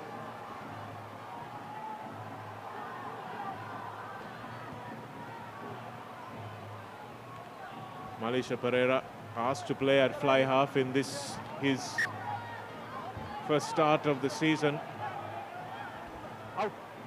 Again, Royal just so good at that breakdown. If you can have a look at that once again. Just look at the base Shanaka there. Wonderful technique. Turning the ball over. Josephians just not committing enough players to the breakdown. And against this Royal team, you've just got to ensure that at ruck time, that you have sufficient numbers at every given opportunity. That's Rajinder Jayasuriya who won that turnover, a crucial one for Royal. Don't forget for an in-depth look at schools rugby facts and figures, stats.thepapare.com. I should have been reading that about three-peat titles previously before coming into the commentary box. But again, St. Joseph's look like they now know this game is done and dusted. Abdullah, their heads have dropped. And they look like they're out of it. Yes, well, there's just a few more seconds remaining. Tulep Hassan just inquiring how long more. We're probably telling him that there's probably one final play remaining. So Nandila just pots it into touch. This could very well be the final play of this match. The Royal crowd already on their feet in anticipation of this historic win. Given how competitive this league has gotten over the last 10 or 15 years, Abdullah, 3 titles in a row really is no small achievement. Most definitely not. A lot of credit to the coaching staff as well as the advisory board of Royal Rugby. To achieve that level of consistency is no mean feat. So Royal secure that driving ball very well. They'll just drive it till the cows come down and just slot it into touch. And that could be it. And Royal have made it a three-peat. Third consecutive league title for the boys of Reed Avenue, and a wonderful achievement.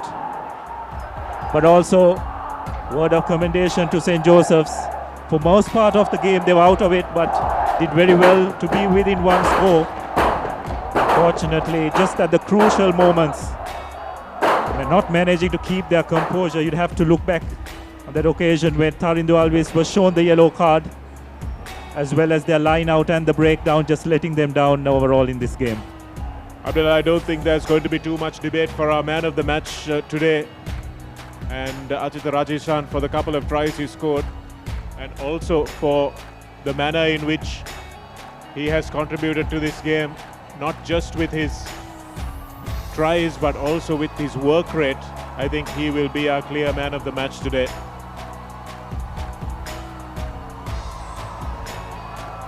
Yes, that's right. I thought his work rate was very good. And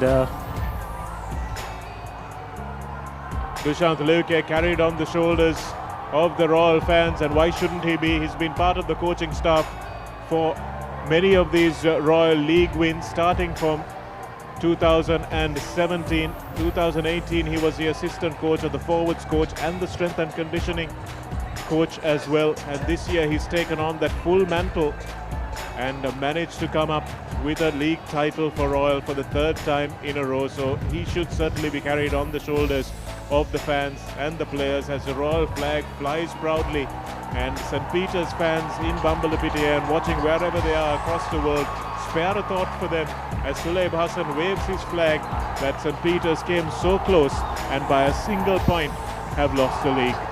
Yes, well, it's a reflection of how competitive the schools league has been. Very much a three-horse race until about 3 weeks ago. And then Joseph's unfortunately losing out to Wesley and their traditional rivals St. Peter's, meaning that they were out of the contention, but they definitely put in a very good performance today. Just come within one score of this Royal team, but Royal eventually just holding their nerve at crucial moments and eventually end up as victors.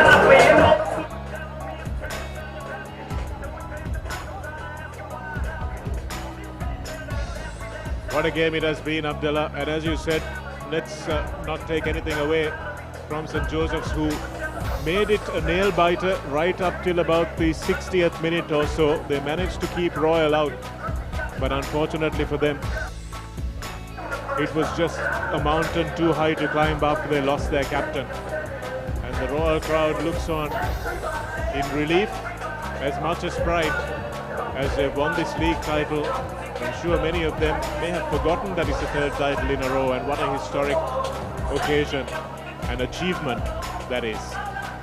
It's most definitely, Shanaka. A lot of celebrations. You can see the Royal crowd has definitely thronged the Royal Sports Complex today, expecting this victory. And the first 15 team have definitely delivered. So what a wonderful end it has been to a very competitive Singer Schools League 2019. Coming down to the very final game and very final minute. Just 7 points in it. Royal just managing to get that all-important bonus try win and ending up as victors. Hearts would have been in the mouths when Tharidu Maduranga was herring down that left-hand touchline. Khalidun Andila has been absolutely outstanding today as well, coming across and making that all-important cover tackle to stop the Josephian speedster and register this scoreline, 24 points to 17 at full time at the Royal College Sports Complex, resulting in not just a win in the game, but winning the entire Singer Schools League 2019 for the third year in a row and the fourth time in 5 years.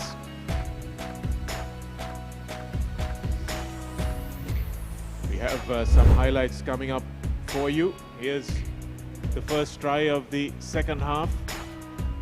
Sudaraka Devapriya putting that kick in, and Rasha and Gunawardana on the spot to dive in and score. That would have really set the cat among the pigeons, Abdullah.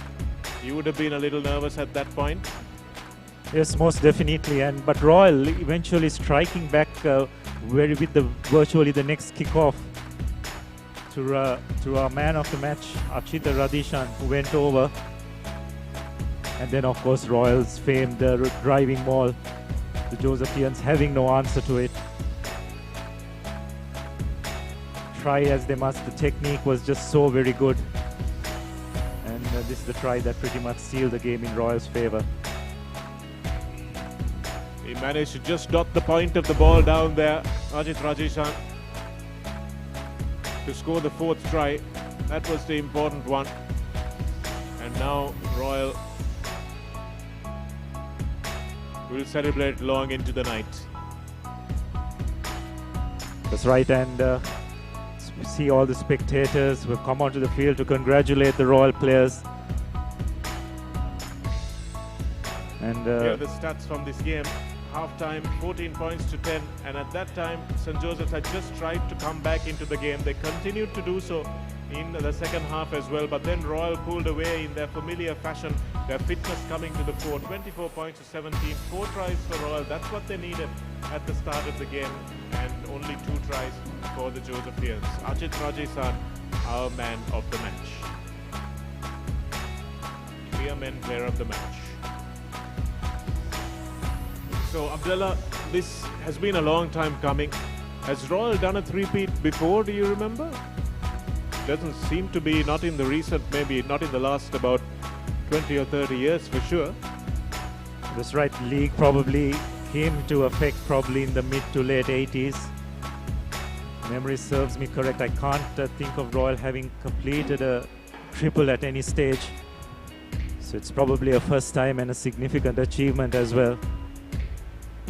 They have won the double before, of course, Royal College, but this is the first time they've won 3 in a row. The first time any team has done that since Isipathana in 1995, 1996 and 97. Prior to that, it was St. Thomas's in 89, 90 and 91. And we'll have to delve into stats.thepapare.com or ask some of our older listeners to let us know who might have done that previously. Don't forget to also keep it locked on to thepapare.com for the Dialogue Interclub Sevens 2019. Continuing tomorrow at the Racecourse Grounds as well.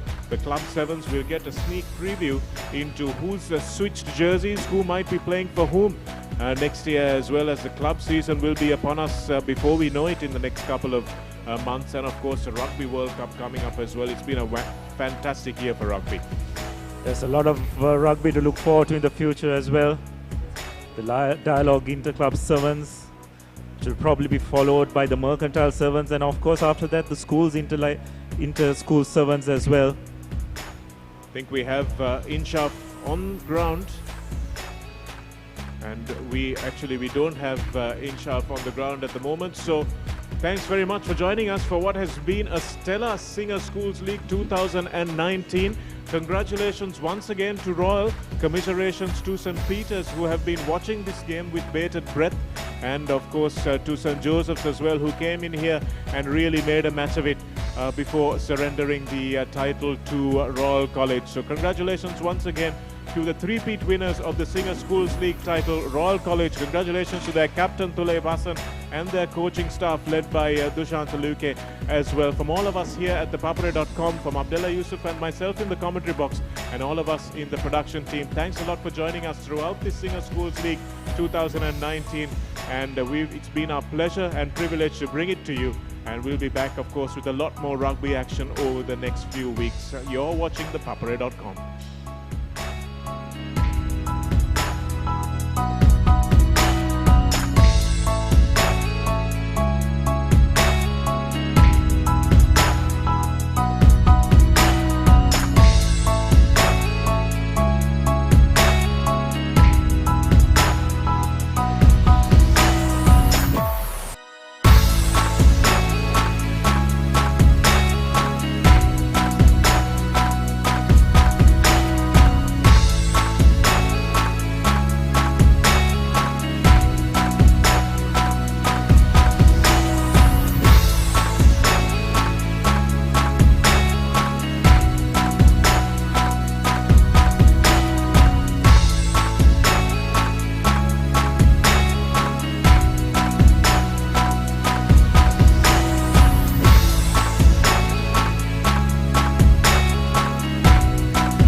දැන් යහපෝෂා දන්නේ ඉරිඟු සහල් මුං soya විතරක් නෙවෙයි කිරිත් එකතු කරලා. ඒ නිසා මා change වුණා. ලංකාවේ ළමයින්ගේ අලුත්ම සොයා ගැනීම. මේක රස එක. මැලිබන් යහපෝෂ රසයකට චේන්ජ් වෙන්න. කිසි ගැම්මක් නෑ. පදම පරක්කු ඇයි? සුමීරි පානේ පදමට ගහලා දවස පුරා ගතට දැනෙන මිහිරක් පුබුදා.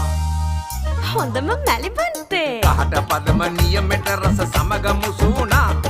මැලිබන්තේ එක්ක අපේ දවස රස වුණා. පදම වරුනේ. කහට පදම නියමෙට රස සමග මුසුණා. මැලිබන්තේ පදමට කහට. සුවිසල් සැලි ලක්ක වෙනුවෙන් සෑමංගලක් දක්වාම දහඩිය හෙලීම සැබෑ පිරිමියෙකුගේ ගතියක්. ඔබේ උත්සාහය තියුණු වෙන තරමට ඔබේ ශරීරයේ උත්සාහයට අභියෝග කරයි. මුලින් දහඩිය, ඉන්පසු ග්‍රීස්, අන්තිමට ඉස්හොරි ක්ලියර්මෙන් සමගින් නැගිටින්න කාලයයි මේ. සාමාන්‍ය ෂැම්පූවලට වඩා දෙගුණයක් ක්‍රියාකාරී ක්ලියර්මෙන් ඔබත් සමග ඉස්හොරි වලට එරෙහිව සටන් වදී. ඔබේ ජයග්‍රහණයට පෙරමං සදන අසමසම ඉලක්ක වෙත යන සැබෑ පිරිමින් වෙනුවෙන්ම සුවිශේෂී ක්ලියර්මෙන් ලොබාංගේගේ මෙන්ස් ෂැම්පූ.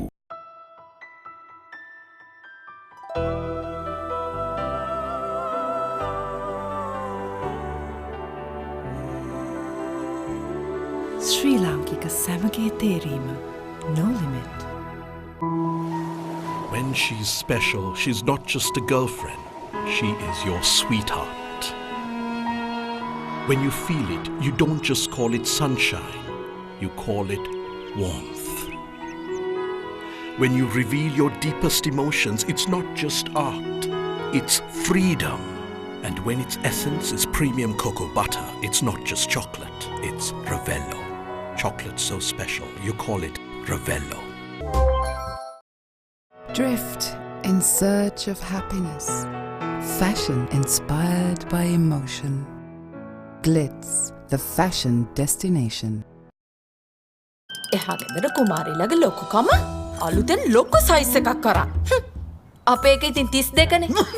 පිටත් එන්නලු ටීවී බලන්න එහෙ ලොකුවට පේනවයි කියන්නේ. අපි මොකටද කාගවත් ලොකු සයිස් බලන්න? යන් සිංගරේකට.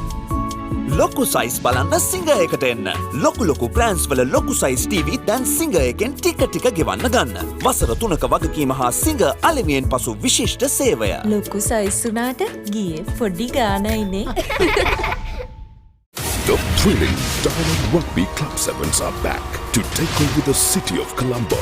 Watch the action as Sri Lanka's top rugby clubs battle it out for the coveted championship title on the 29th and 30th of June at the West Coast grounds. Come and join the exciting after party with Sri Lanka's best-known DJs on 30th June as we usher in the season. Entrance free. Dialogue powering Sri Lanka Rugby.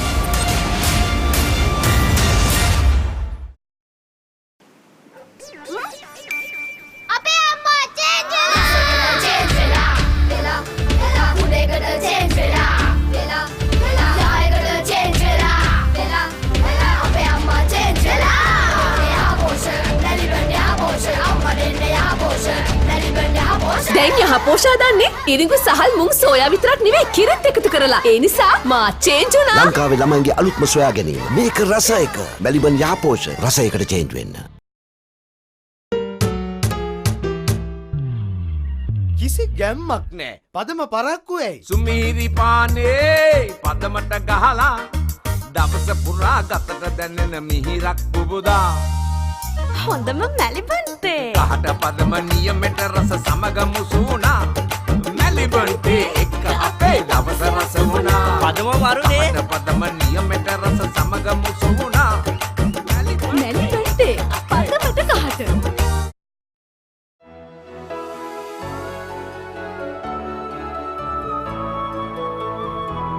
ශ්‍රී ලාංකික සැමගේ තේරීම no limit. Stumble upon a surprise. Fashion inspired by emotion. Glitz, the fashion destination.